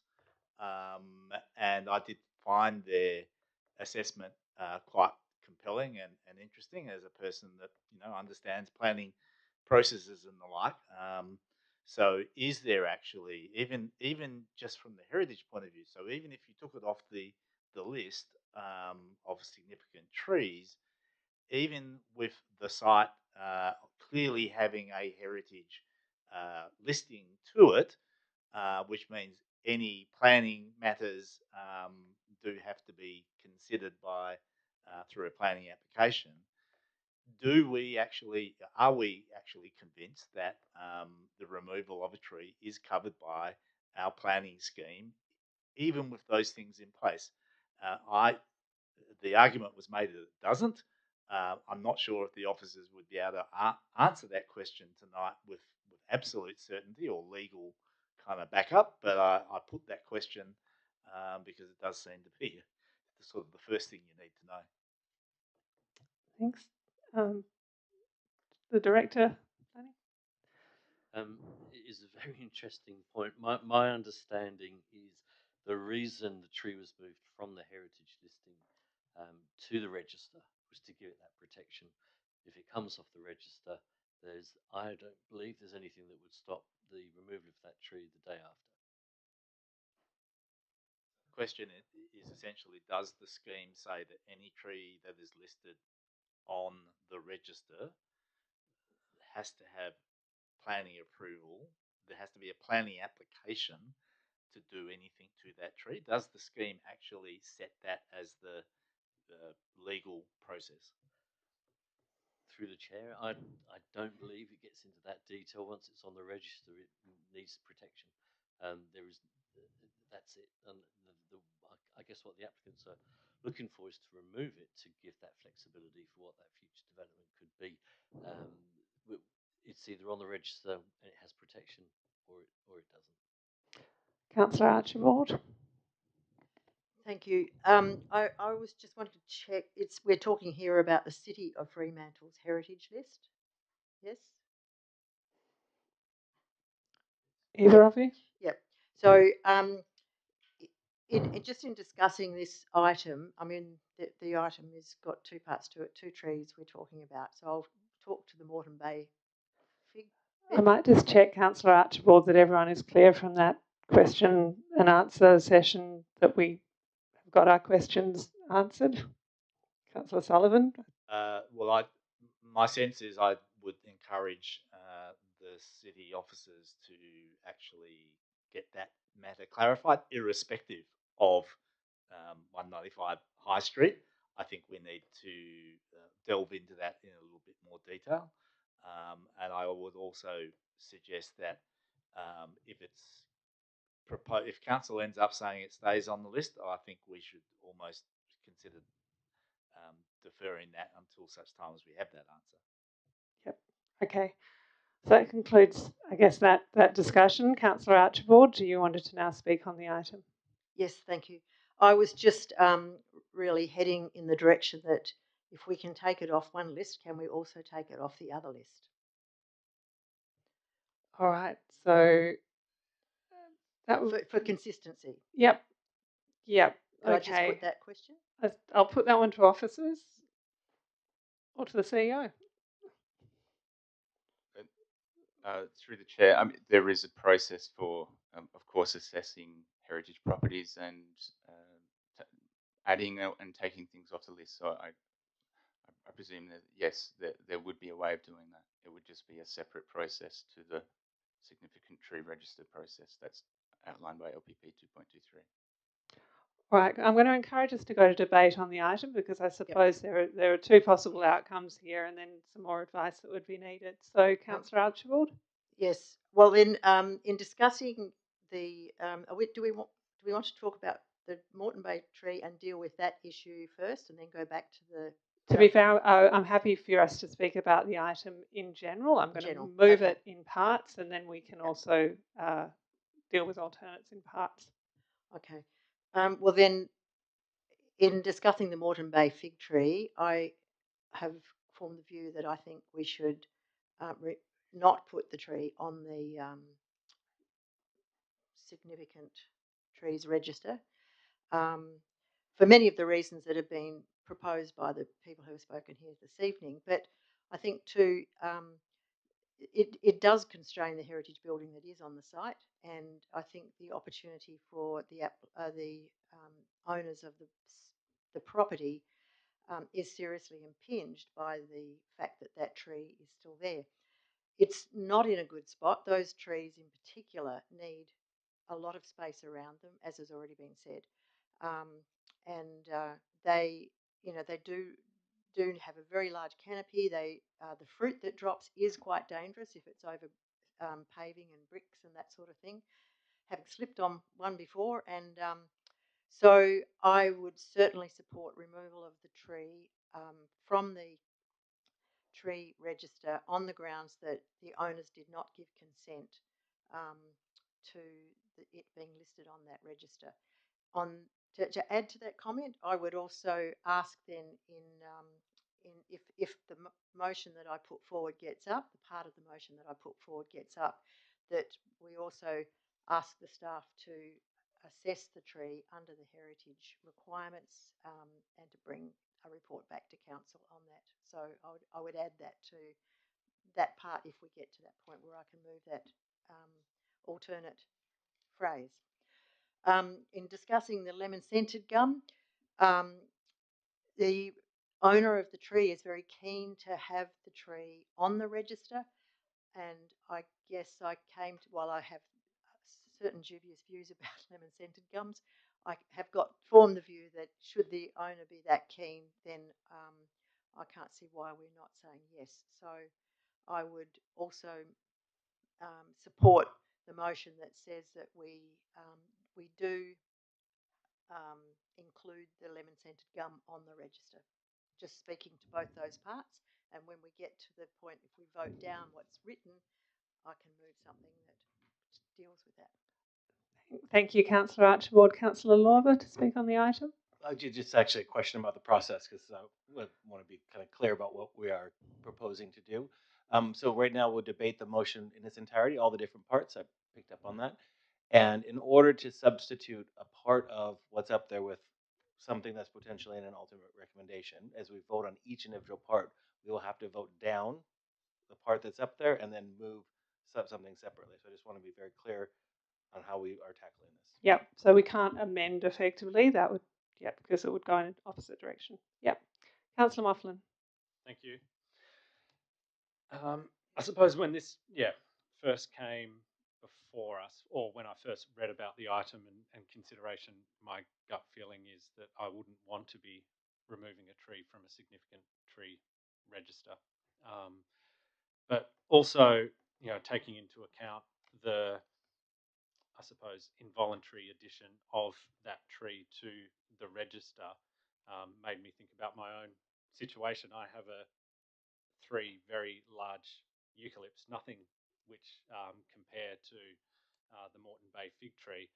And for me, someone planted those trees many years ago, and they are in an inappropriate place, but those trees aren't going anywhere. But I do see, certainly from the owner's perspective, that the infrastructure and the tree are incompatible at the moment. Yeah, if we think back 70, 80 years, maybe they worked together, but right now they don't work, and I can certainly see from the owners that the effort has been put in to have those two coexist over time and to be able to maintain it. So whilst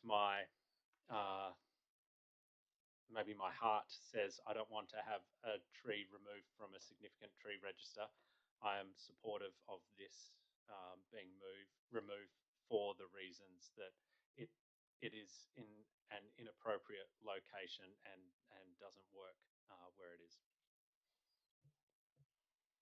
As we'll only speak once, I assume you have no comments on the lemon-scented gum.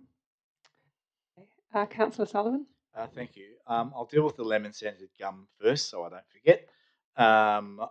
I tend to agree with Councillor Archibald. I think if an owner is of the opinion that their tree is significant enough and wants it to be retained into the future, whether it's them or a subsequent owner, then that's kind of what we're encouraging. And the question is, does it pass the threshold test? It is a big tree, and I think it is one that I would be happy to include in the list. So I know that Councillor Lang had put forward an alternative rec, and if we vote that one, the current recommendation down, I'd be more than happy to move his alternative recommendation. On the High Street one, second time I've had to deal with this in 30 years. So I probably have a slightly different perspective about it now than I did back then. This part of the end of the eastern end of Fremantle, you can see that from the house that was put there, that the city has kind of engulfed itself around what were old residential areas. So there's a house there. Now there are office buildings around there. Even some of the early buildings extended quite quickly to the street and the like. And the tree was planted as part of a house. It was planted in a garden. It was planted by what I can assume was probably a little raised garden bed, which is higher than the house. Of course, we all know what Ficus macrophylla do. They lift themselves out of the ground with that root system, and now it's significantly above the house. So much so that even when the first round of engulfing that site with redevelopment back in the 60s, I'm guessing, 70s, 60s, based on the clinker brick that was there, the reality was to access that site, they had to build a retaining wall really close to the roots of the tree. They had to cut down on the house side of the tree just to get access to the rear. It might have had a laneway once, but it doesn't have rear access. The only way you get in and out of that site is by driving almost right next to the tree because there's a retaining wall there. Well, that retaining wall ain't going to be there much longer unless it's rebuilt.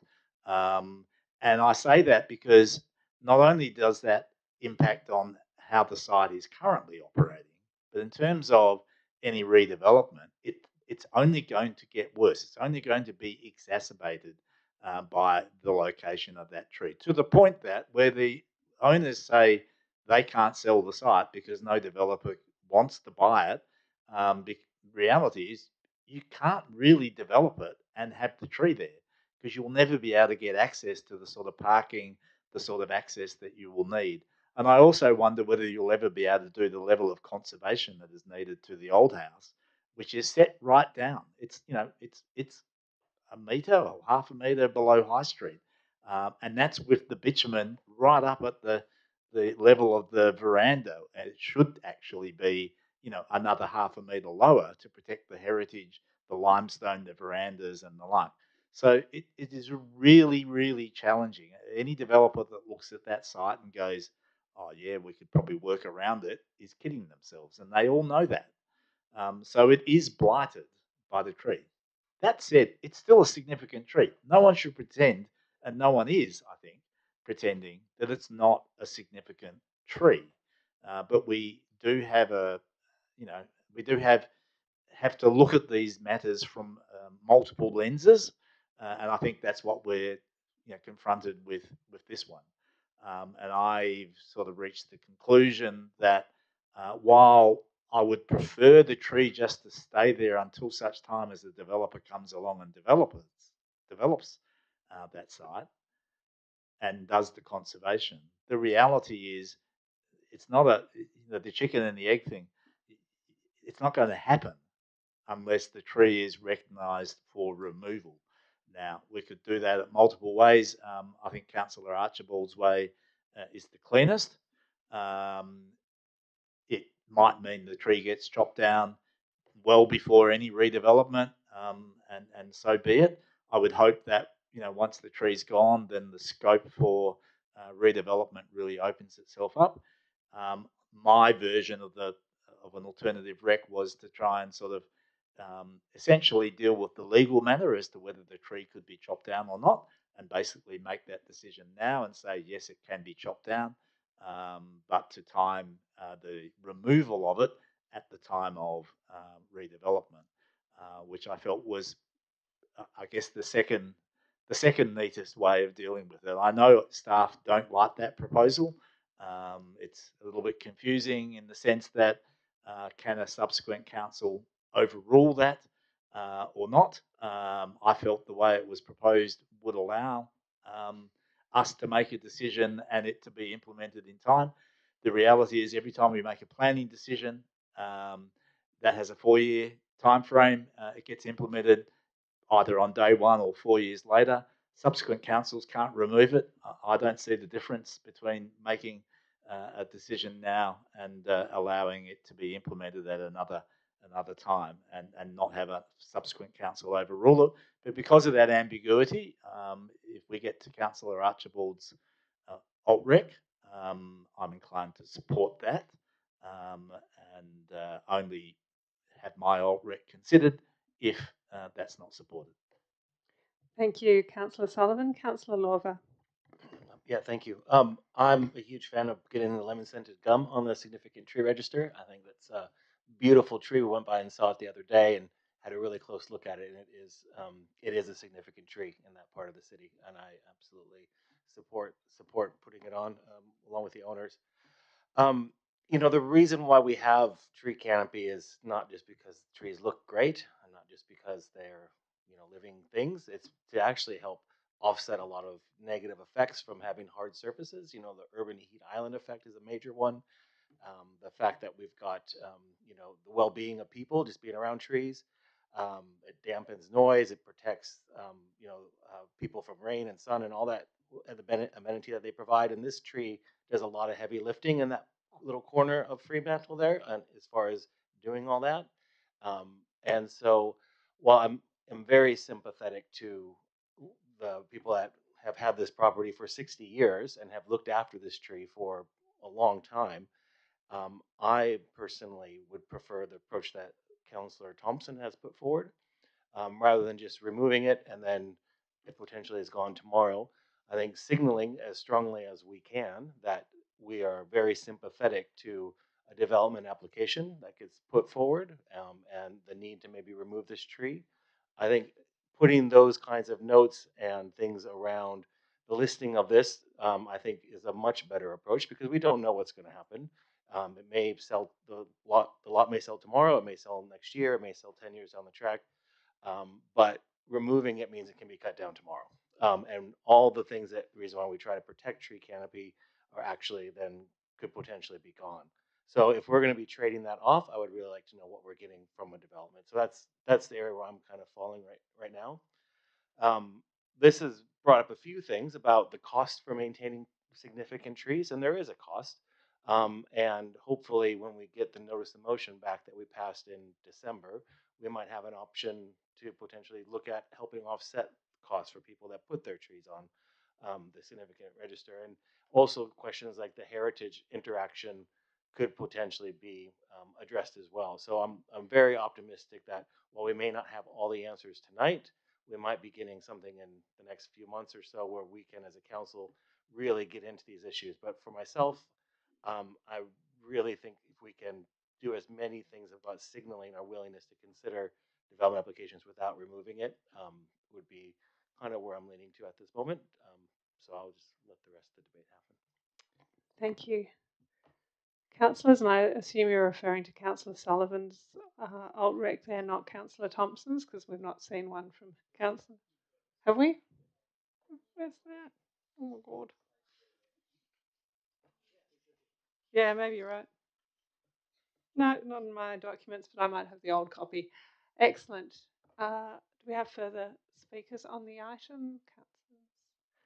No. So I guess in terms of my position on this, I just wanted to speak to it. If people want to take measures to protect trees on their private property, I'm 100% behind them.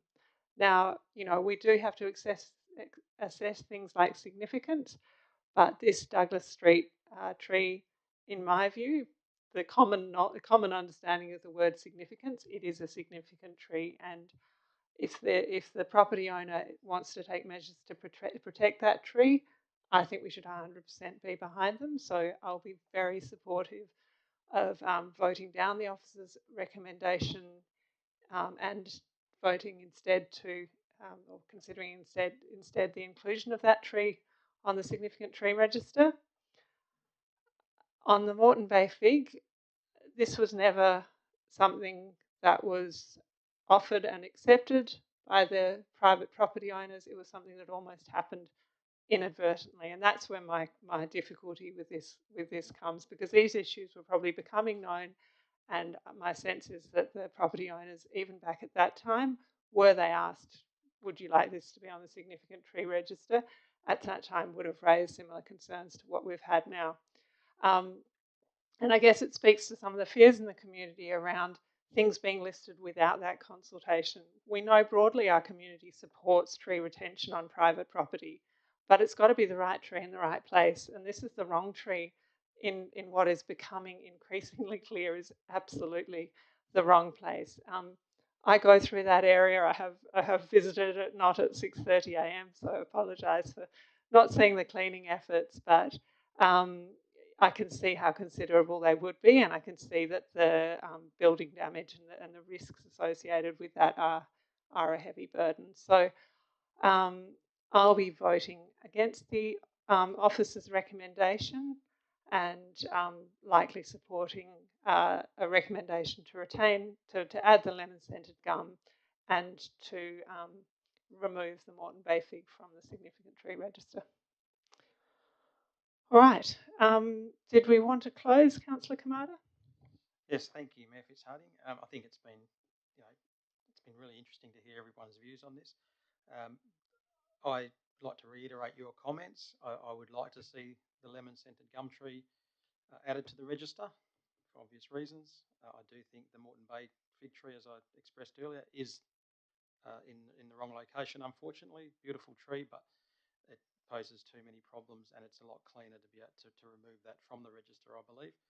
I also like to, I love the idea of propagating this tree in a park, you know, in that area. We've obviously got some obvious locations where that could be done, and I think that's a wonderful gesture, and I'd love to see that followed through. Thank you. Okay, thanks, Councillor Kamada. So I'm going to put the officer's recommendation to a vote. So all those in favour of the officer's recommendation? Oh yeah, sorry. Yes, I am splitting them. Slow down, Hannah. So I will move parts 1 and 2 together, if that's accessible. Just part 1. Okay, sorry. 1 and then 2, and then what? 3 and 4. 3, 4. Okay. Yep. Okay, we're good. So we're going to move each part separately. Excellent. Thank you. All right. So I'll move part 1 of the officer's recommendation, which is to note the submissions. All those in favour of part 1? Yep, that's unanimous.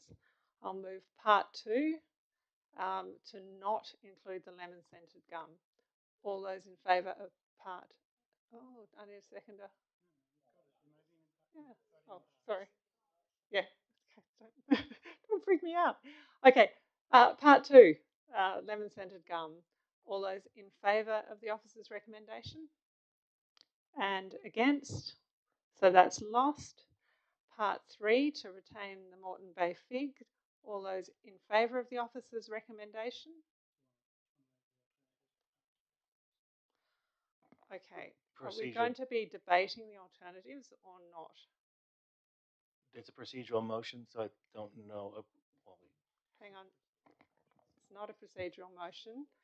I guess I was going to move through each of them, work out what we had and didn't have, and then move parts as per the gaps.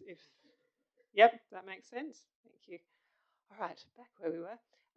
3, so in favour of the officer's recommendation on 3, and against, so that's lost. 4, the tree maintenance plan, so in favour of the officer's recommendation, and against, that's lost. 5, in favour of the officer's recommendation, and against, so that's lost. So we are left with 1, which is the noting. We need to now make a statement about the lemon-scented gum and about the Moreton Bay fig. So in terms of the lemon-scented gum, Councillor... I'll move Councillor Lang's or alt-rec for 2, printed on page 9. Yep, so that is page 9, and it is the part 2, if you like, of what is printed on page 9, seconded by Councillor Thompson. Any discussion on that? No, so we'll put that one to a vote. All those in favour? And that's unanimous. So the lemon-scented gum is on. I'll now go to Councillor Archibald's alternate recommendation printed. And now version 11 was the one that I think we received first. I understand that Councillor Archibald, you might wish to move some amendments to what you've said in 11 once we are in the debate. But first we'll move what's printed on page 11.3.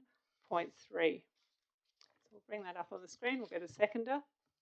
Councillor Sullivan. Councillor Archibald, back to you. Thank you. I don't think I need to speak greatly on this, but I did send through a suggestion for a modification to the motion that I have, which is just to make a part A and a part B. It seems to me that we should just ask the staff to carry out a heritage assessment of the tree so that that can be tidied up as well. So all right. I sent it to agenda in minutes and... Yep. We have received it, so it would have to be considered as an amendment. So I'll put the CEO wanted to make a comment on that. Okay. Thank you. Through the chair, just procedurally, it'd be better if we just voted on this alternative part 3 now. We also have a variation of what Councillor Archibald's trying to amend from the Director of Urban Planning, which I think slightly better explains what we should be doing. So I'd like to consider that as an amendment once we've dealt with this alternative 3. Okay, I'll just move the amendment, my alternate, or whatever it's called. Yeah. All right, so we're going to vote on this one. Then we will have... then will the motion be closed? New part 4, maybe, as an amendment. Okay, but what... I don't think we can... Sorry, we're just going to have a little procedural discussion here because this is lovely and complicated.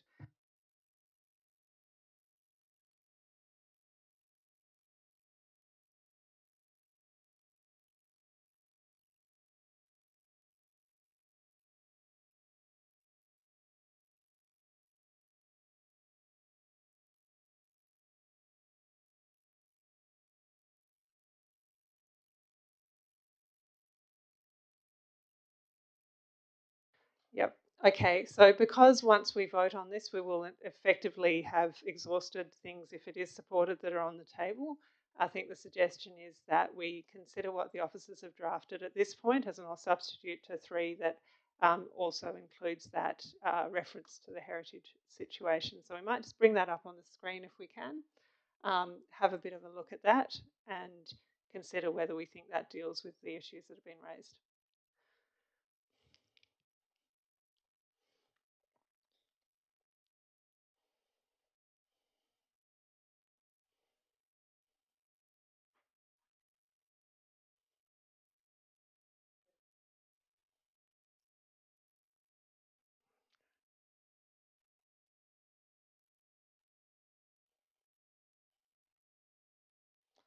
Okay, so this is a 3A, 3B sort of suggestion. Yeah, I'm very happy with that as an addition. Thank you to the Director of Planning or the Manager of Strategic Planning. All right. A question, Councillor Lorber? I think that's great. It's probably going to happen anyways, but do we need to put in there and communicate the results with the landowner on there as well, just to make sure that we're advising them of any outcome? I did also wonder if we could put a time frame in that within 3 months. I'm happy to add those words. Thank you. Okay. All right. So we now have part 3 up on the screen that's being moved by Councillor Archibald. Have I got a seconder? Councillor Sullivan, and both Councillor Archibald and Councillor Sullivan are happy with what's printed on the screen? Yep. All right. Obviously, there are alternative recommendations that if this one were voted down, we could consider. But I think we're probably ready to put this one to a vote. No, Councillor Sullivan? I just wanted to quickly say that I do think this is important, and I appreciate that the landowner might sort of see it as yet another obstacle, but reality is, based on what we've been told, but also what I was saying, we need to clarify the process in any case, because what we don't want is a scenario where a tree is cut down and there is ambiguity as to whether it's legal or not legal. And that would be the worst case scenario to be in. So let's get this clarified for everyone's sake, but also for any future scenario as well. Yeah, I would agree with that. I guess our apologies in a sense that you are a test case in this, and we will try and make that test as rapid as possible. But I do think, given the significant discussions that's being had in the community more broadly about the retention of trees, that we need to make sure that we do this in a way that is entirely legal and clarifies our options for the future as well. So we'll be coming back in 3 months if we support this, if not sooner. Okay, I'm going to put this one to a vote. All those in favour? And against? And that's carried. So that brings us to the conclusion of the item. So to summarise, lemon-scented gum on the register, fig off the register, advice as to the heritage status within 3 months. Thank you. Okay. All right. We're through at least 2 items now. This is good. We're making great progress. We're going to go back to the bridge now. Oh, do we need a comfort break? Are you all right, councillors? Carry on. Excellent. Thank you.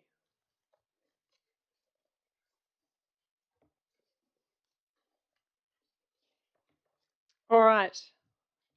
On the bridge, not literally, we have Ian Kerr wishing to speak on the bridge.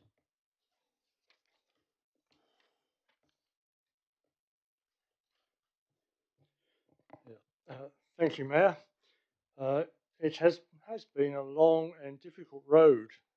That pun wasn't really intended, but nevertheless it's there. To reach the stage where we have a proposal for replacing the existing Fremantle traffic bridge that is largely acceptable to the community, albeit with the significant total loss of the existing heritage structure. I must say I appreciate the attention to detail in the officer report, which highlights the fact that there remain a large number of matters that still require specification and confirmation. Many of those are technical in nature, but others, I believe, are ones to which the community might reasonably expect to have some input. In particular, I draw attention to the following, and I apologise for the complex numbering here, but that's what's in the report. Items 1B and 1D5 that deal with connectivity of cycling and pedestrian facilities. This should clearly be progressed with the engagement of user groups, including people with disabilities, and I believe those groups have expressed that very strongly during the process to date.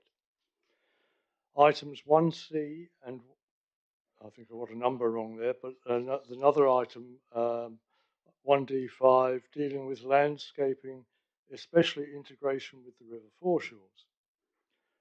Item 1D8, dealing with traffic management during construction, and item 1D9, dealing with addressing longer-term traffic impacts.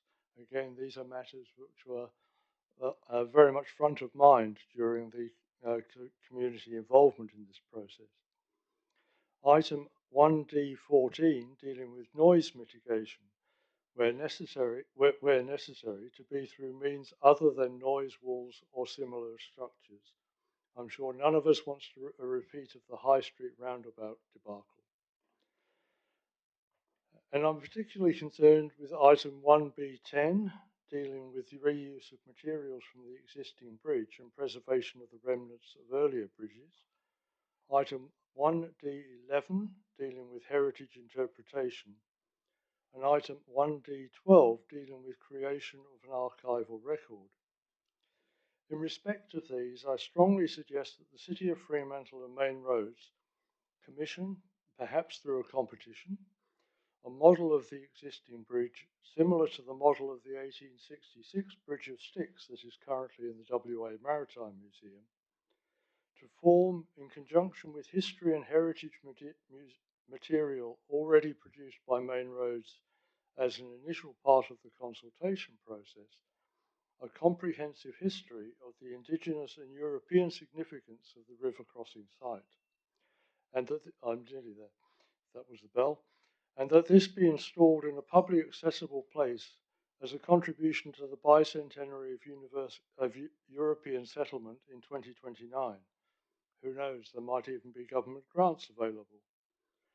I am encouraged that, quote, the city will require regular meetings on traffic management, construction management, and engagement throughout this project, but ask that the city inform and, where possible, engage the community in progressing that project. Thank you. Thank you, Ian. Okay, councillors, that's the only speaker I think I have on that item. The officers have proposed to amend part 9 of their recommendation, which is in the additional documents at 6. So I'm proposing that somebody might move the officers' recommendation as amended by that part 9 that's printed. Yep, so that's moved by Councillor Lorber, seconded by Councillor Thompson. All right, so to the officers' recommendation then. Councillor Lorber? Yeah, I don't know if I have to formally withdraw the amendment that I put forward or just not move it, because it's, I feel like the intent behind it is caught up in the officer's recommendation, so we'll just leave it off to the side. I think I agree with comments from the public that this is a very thorough report, and I think we're going to have a much better outcome because of it. This is a very important connection of connecting our city, and you know, I think we're gonna be best placed by approving what we have before us. I will flag though, I will move Councillor Aiden's amendment after discussion and debate, and hopefully we'll get a seconder and we can add that too, because that part has not been included in the officer's recommendation. So. Thank you. Councillor Thompson, did you wish to speak as seconder? Councillors? Any other speakers on this item? Can I just move Councillor Lang's amendment then? Yeah, before we close? just would, before you do that, could I seek officer advice as to whether that's the right spot for it? Because it says a traffic impact study. I'm not sure whether the intention around impact on businesses would be in like an outcome of a traffic impact study, or whether that's more about movement and flow. So I'm just wondering if that's the right spot for it. So perhaps we could, if you don't mind, if we get some officer advice as to whether that's the best place to put that point. Yeah, Just through the mayor, I can understand what Councillor Lang is trying to do here, but I guess what we've done is to put that in the. Sorry, I've got the microphone here. Put that in the old part of the recommendation 9. So it may well be that it should be a part 10 and just do a standalone option. So it's very clear what Councillor Lang is trying to include. I think to try and weave that into the amended condition 9 might be a little tricky. We might lose the intent. All right, so we might just do some work to draft that up so that it's captured but not confused. If I have a seconder, I think that would be just fine. Yep. Do we have a seconder for Councillor Lawver's proposed amendment? Councillor Sullivan? All right, we'll just do some quick drafting work then. Could I just ask a question, please? Why not? Did we actually move the motion as it is on the books? I second that. No, we moved it as amended by 9. Oh, you just accepted it with that. Yep, so Councillor Lawver moved it with that amendment from Officers Incorporated.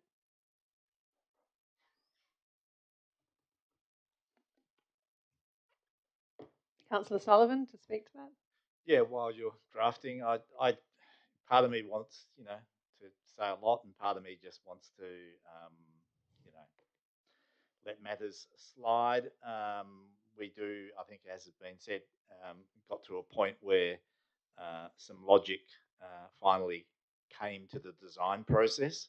It staggers me that when so many people said, what's wrong with the existing alignment? Can't we find a way of building a bridge quickly on the existing alignment? That it took so many years to get to the point where some very clever engineers came up with a really smart idea, and I thank them for doing that. I just wonder why they weren't allowed to do that sort of earlier on. It is a clever solution.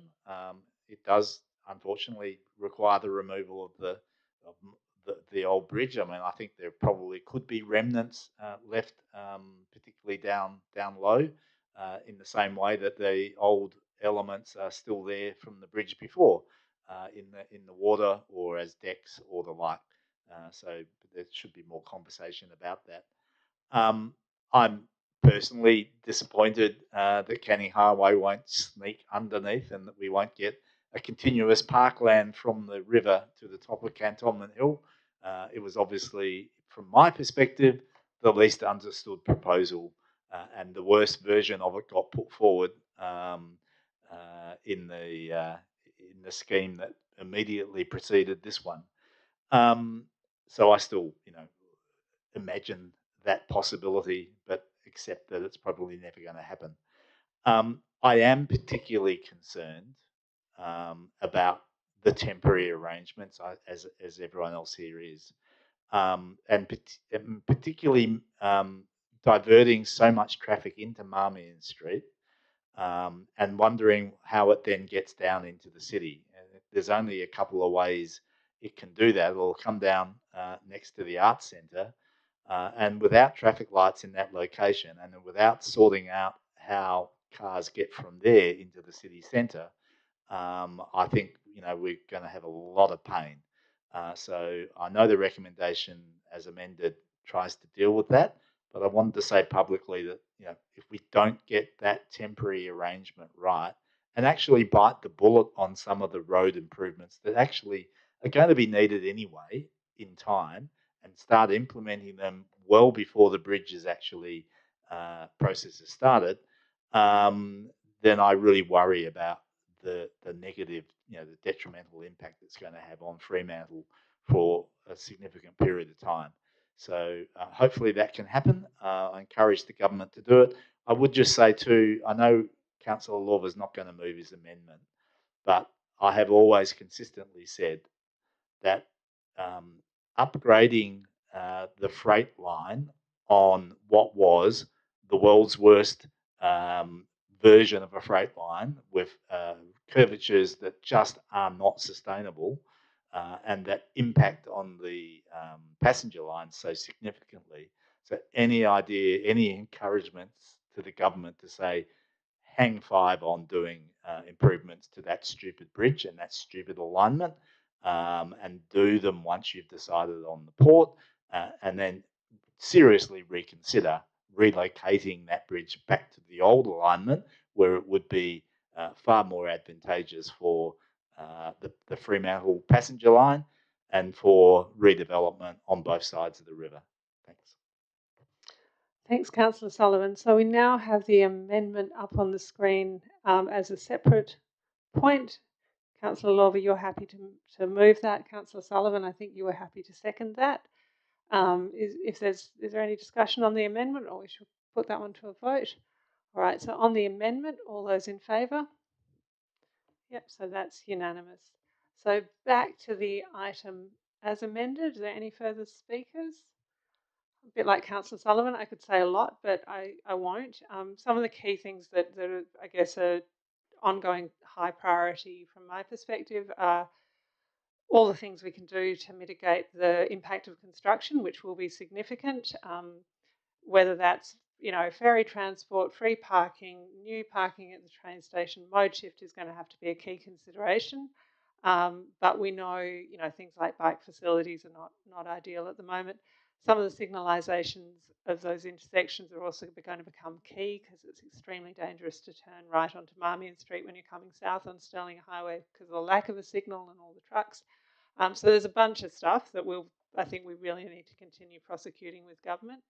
In terms of the landscape and urban design, the two key issues that I think we need to keep focus on are naval stores, that forecourt, and how that interacts and works, disability access, delivery drop-off.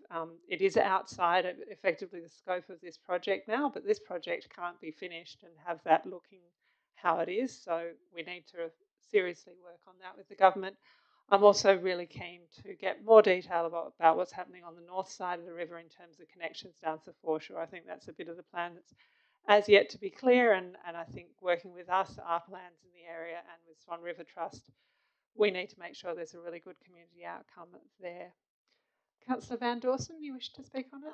If I may just speak briefly, because this item I have quite an interest in the Swan River Crossings project, and I just wanted to first thank the officers for their reporting and recommendations, and also Ian for your presentation this evening. I always appreciate your input.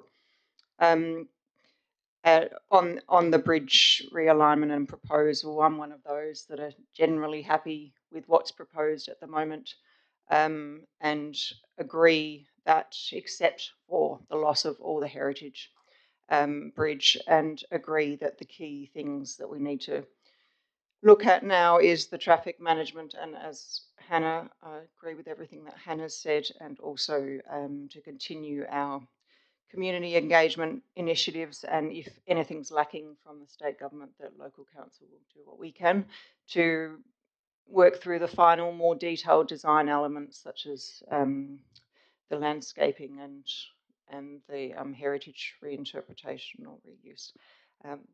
That's all. Thank you. Thank you, Councillor Van Dawson.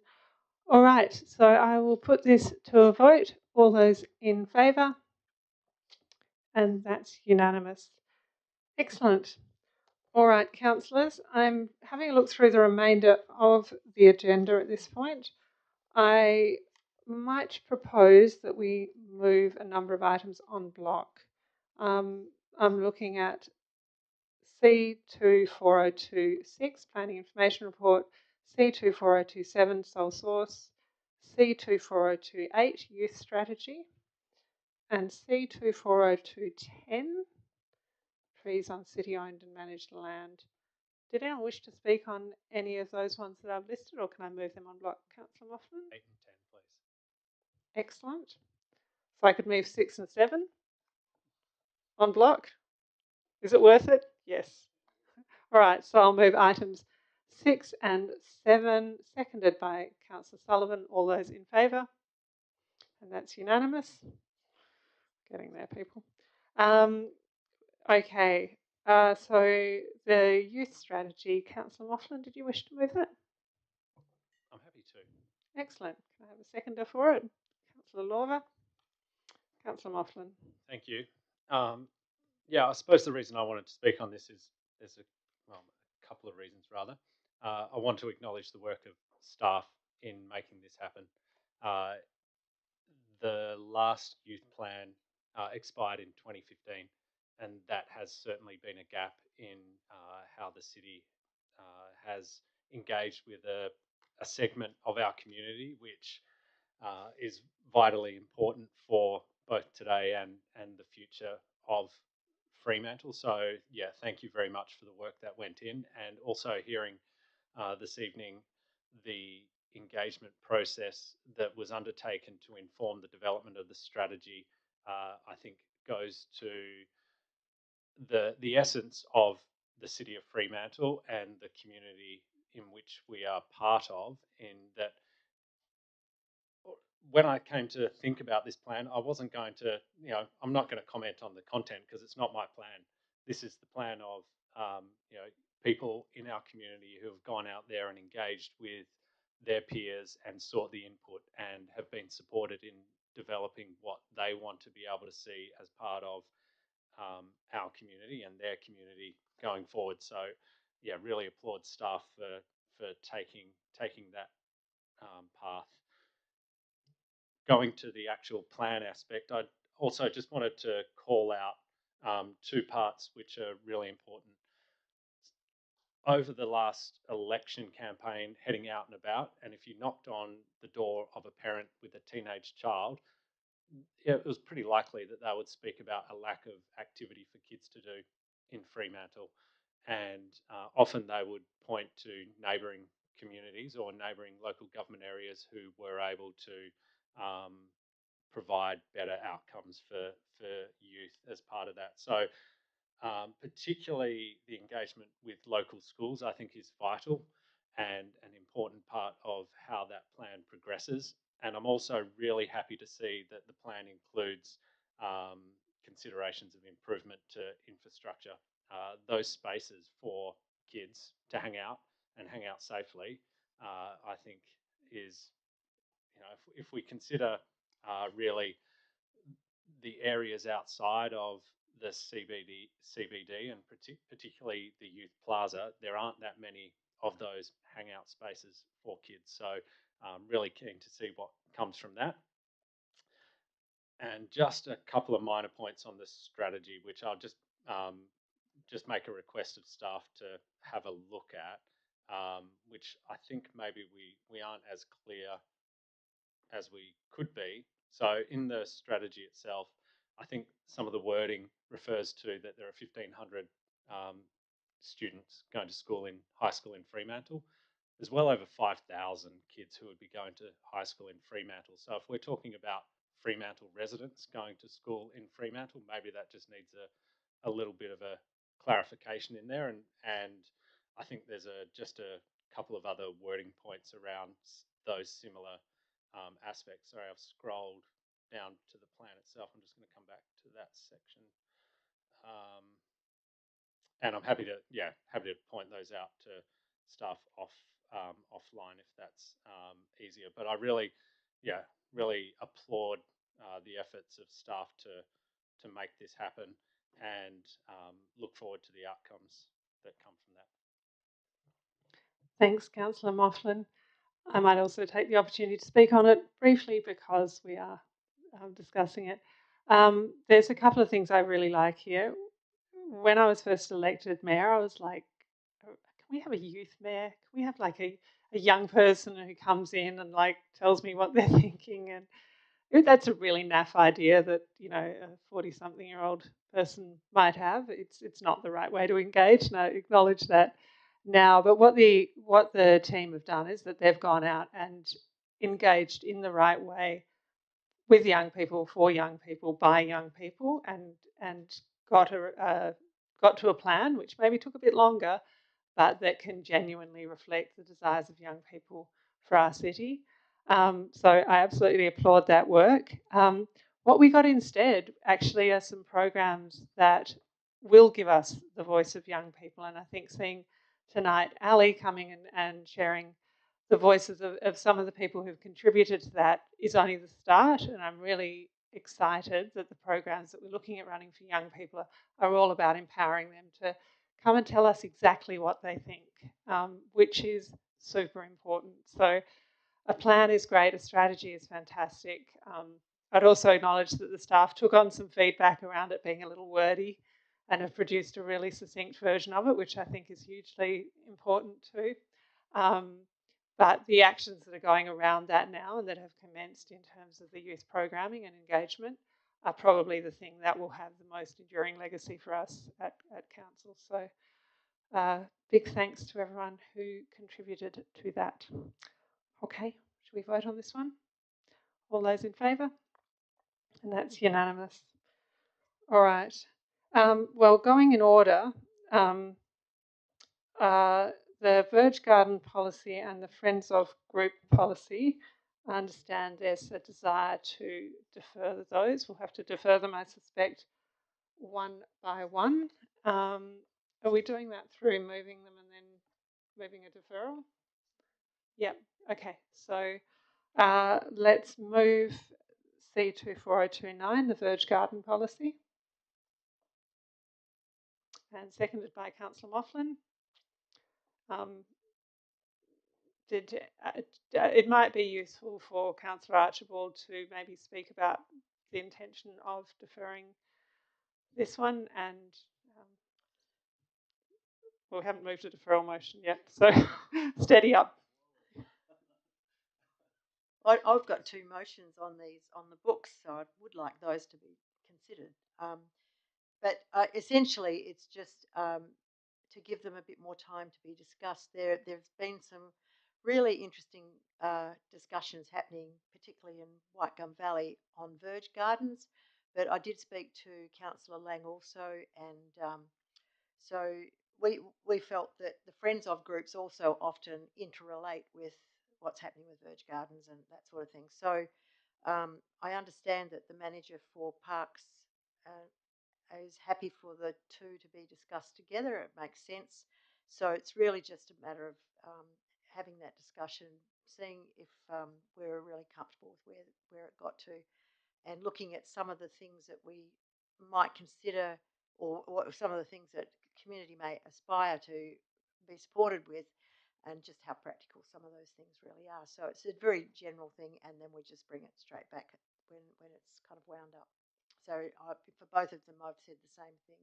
Yep. Okay, so there's two ways we can go. We can vote down the officer recommendation and have your alternate recommendation, or you can move a deferral now, and that can have the same reasons as are printed in the alt rec. I'd say it's quicker to do the deferral. Let's just defer it for the reasons I gave for both of them. I think Councillor Lorver wanted to second that. We're only doing it for one, yeah. All right, yeah, and then do the other. Okay. What? No, we're moving a deferral. A procedural motion to defer this for the reasons as listed on page 14 of the additional docs. We all know what we're doing? Yeah. Yeah, awesome. Well, we don't need to talk about it. It's a procedural motion. So moved by Councillor Archibald, seconded by Councillor Lorver. So voting on the procedural motion, all those in favour? Thank you. Okay, so that Verge Garden policy has been deferred. We've dealt with 10, so the Friends of Groups policy. Same. Oh, you did? Yeah, all right, let's move. Councillor Moughlin, you'd like to move 10. You'd like to get a seconder, Councillor Archibald. Yep. Councillor Moughlin. Thanks. Yeah, I first wanted to acknowledge staff again for the work on putting a policy or updating and adopting this policy for trees on council managed land. Certainly trees on council owned land have caused Councillor Lorver and I some interesting interactions with residents and their desire to be able to manage those trees themselves. So great to have better clarity around that. One question that I would like to just have on the public record is about those trees which are hanging or going across an individual property line, how that is proposed to be managed under the policy. Okay, I might need to grab the manager for parks and landscape. Just to earn your keep, Ryan. Thanks for We've kept you from home for a long time.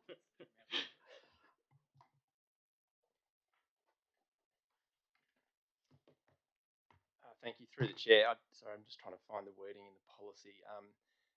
The way that, or the intention of the way that's been reworded is to, I suppose, allow a bit of discretion in how a tree is pruned on property lines, particularly in relation, I guess, to the front boundary of a property. Street trees are quite often very close to the front of a property boundary, and they may just be overhanging turf or garden areas. So in those instances, the city will assess them, and if they can be pruned within the accordance of the Australian standard, they will. So that's sort of in that scenario. There's also, I suppose, some discretion where it might be a side property boundary or the tree might be impacting on infrastructure or assets within the property. And obviously in those instances, the tree will be removed back off any assets that have potential to be interfered with or damaged. Councillor Mofflin? Yeah, and just to clarify, so in regards to that property line, trimming is only likely to occur where there is threat to infrastructure and the like, and not just someone having a tree on their verge and then overhanging the front property line, if you like. Yes, that's correct. That's the intention of the policy. It's to, I guess, prevent hedging of trees directly in line with the property, which is not in accordance with the Australian standards. Thank you, Councillor Mofflin. Did you wish to speak any further? All right. Any further speakers? Okay, so it looks like we can put this one to a vote. All those in favour? And that's carried unanimously. Okay, the Friends of Groups policy. Councillor Archibald, would you like to move the officer's recommendation? We might just follow the same procedure if it's all right as the last one. Sure, I'll move the officer's recommendation. And a seconder for that one. Councillor Kamada looked at me. Yep. And Councillor Archibald, back to you. I'll move. What did we do? We did a procedural motion to defer for the reasons listed. Yes, the same reasons. Yeah. Okay, seconded by Councillor Sullivan. All those in favour? And that's unanimous. Excellent. That brings us to the appointment of working groups. So I'll move the officer's recommendation. Can I have a seconder for that? Councillor Archibald. There are a couple of amendments listed. I've got one that maybe that we can go to first, which was just around giving slightly more active titles to the group. I think I was concerned that they sound like sort of standing committees, if you like, rather than task focused. So that's up on the screen. Is anyone prepared to second that for me? Councillor Lorver, second that. I would note that I'm comfortable if other people have better suggestions. This was a fairly quick pre-amendment deadline go at it. So if anyone was thinking they had a better name for these groups. That said, I think once the groups start meeting, there is probably a likelihood that the groups may further define what their purpose and intent is. So do we need to discuss the amendment further? All right, I'll put, Councillor Archibald, yeah. Sorry, just in the interest of perhaps doing something here, I just wondered towards 2029, I wonder if we said reflect 2029 in the sense that that's what we're really doing. We're reflecting on the period up to that. Just it might make it seem even more different to anything else that's been talked about. Yeah, I'm I open don't to know what that. you feel about that. Yeah. Yep. I think my main intention was let's avoid FREO 2029, which is the name of an existing document that would confuse people no end. Yep, so reflect 2029, and we need to change it down there. Yep. Cool. I think Councillor Archibald, I don't want to put words into your mouth, but I think because we're reflecting on the significance of that year, both for the colonial period, but also for the significance for reconciliation is the... I get that bit, but this is a process about planning to do that, not...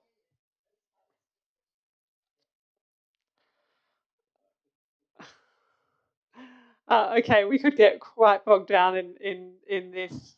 If it's getting difficult, we'll just go back to towards 2029, which I don't think anyone had any issues. No. Okay. Okay, we're going back to towards Councillor Archibald. I think reflection is definitely in the terms of reference. So I encourage you, as you think about these, to think about which ones you're going to nominate. So I'm going to put it as it is on the screen with towards 2029. All those in favour of the amendment? And that's unanimous. There's a second amendment, which I appreciate, from Councillor Archibald, which is to give me an ex officio role on the working groups, which is one of the standard things that we often do. Councillor Archibald, you wanted to move that? I don't need to speak to it. I'm just happy to move that amendment. Yep, seconded by Councillor Sullivan. Any discussion? All right, we'll put that one to vote. All those in favour? Yep. And that's to the item as amended. So now we need to take nominations, I believe, for those groups. Let's hope you were thinking about this beforehand. Councillor Moughlin. I was just going to ask, we've got a number of elected members who aren't here this evening who most probably would want to participate. What's the process in the future for adding, subtracting members?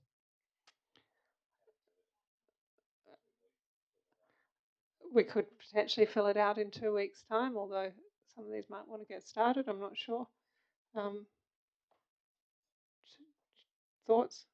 Through the chair, you can just give me delegation to appoint other elected members if they want to join. I like that plan. Okay, so we'll move an amendment to say further members can be appointed to the working group at the discretion of the CEO.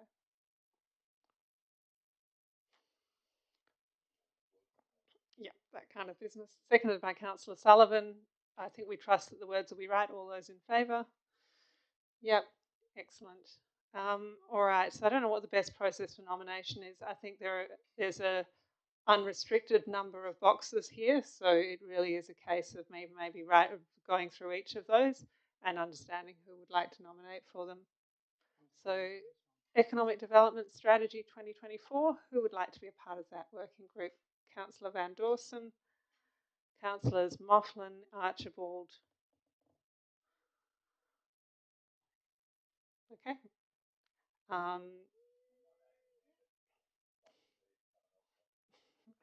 You know the quorum will change. That's okay. Good. City Plan, engagement stage, Councillor Van Dawson, Councillor Kamada.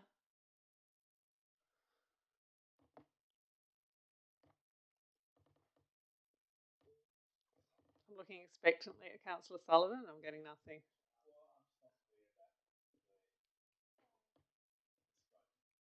Okay. That's fine. All right. It is a stage 1 part of the city plan conversation, so it's possible that there will be more opportunities as stage 2 emerges. Towards 2029, Councillor Lorver, Councillor Archibald, and Councillor Kamada.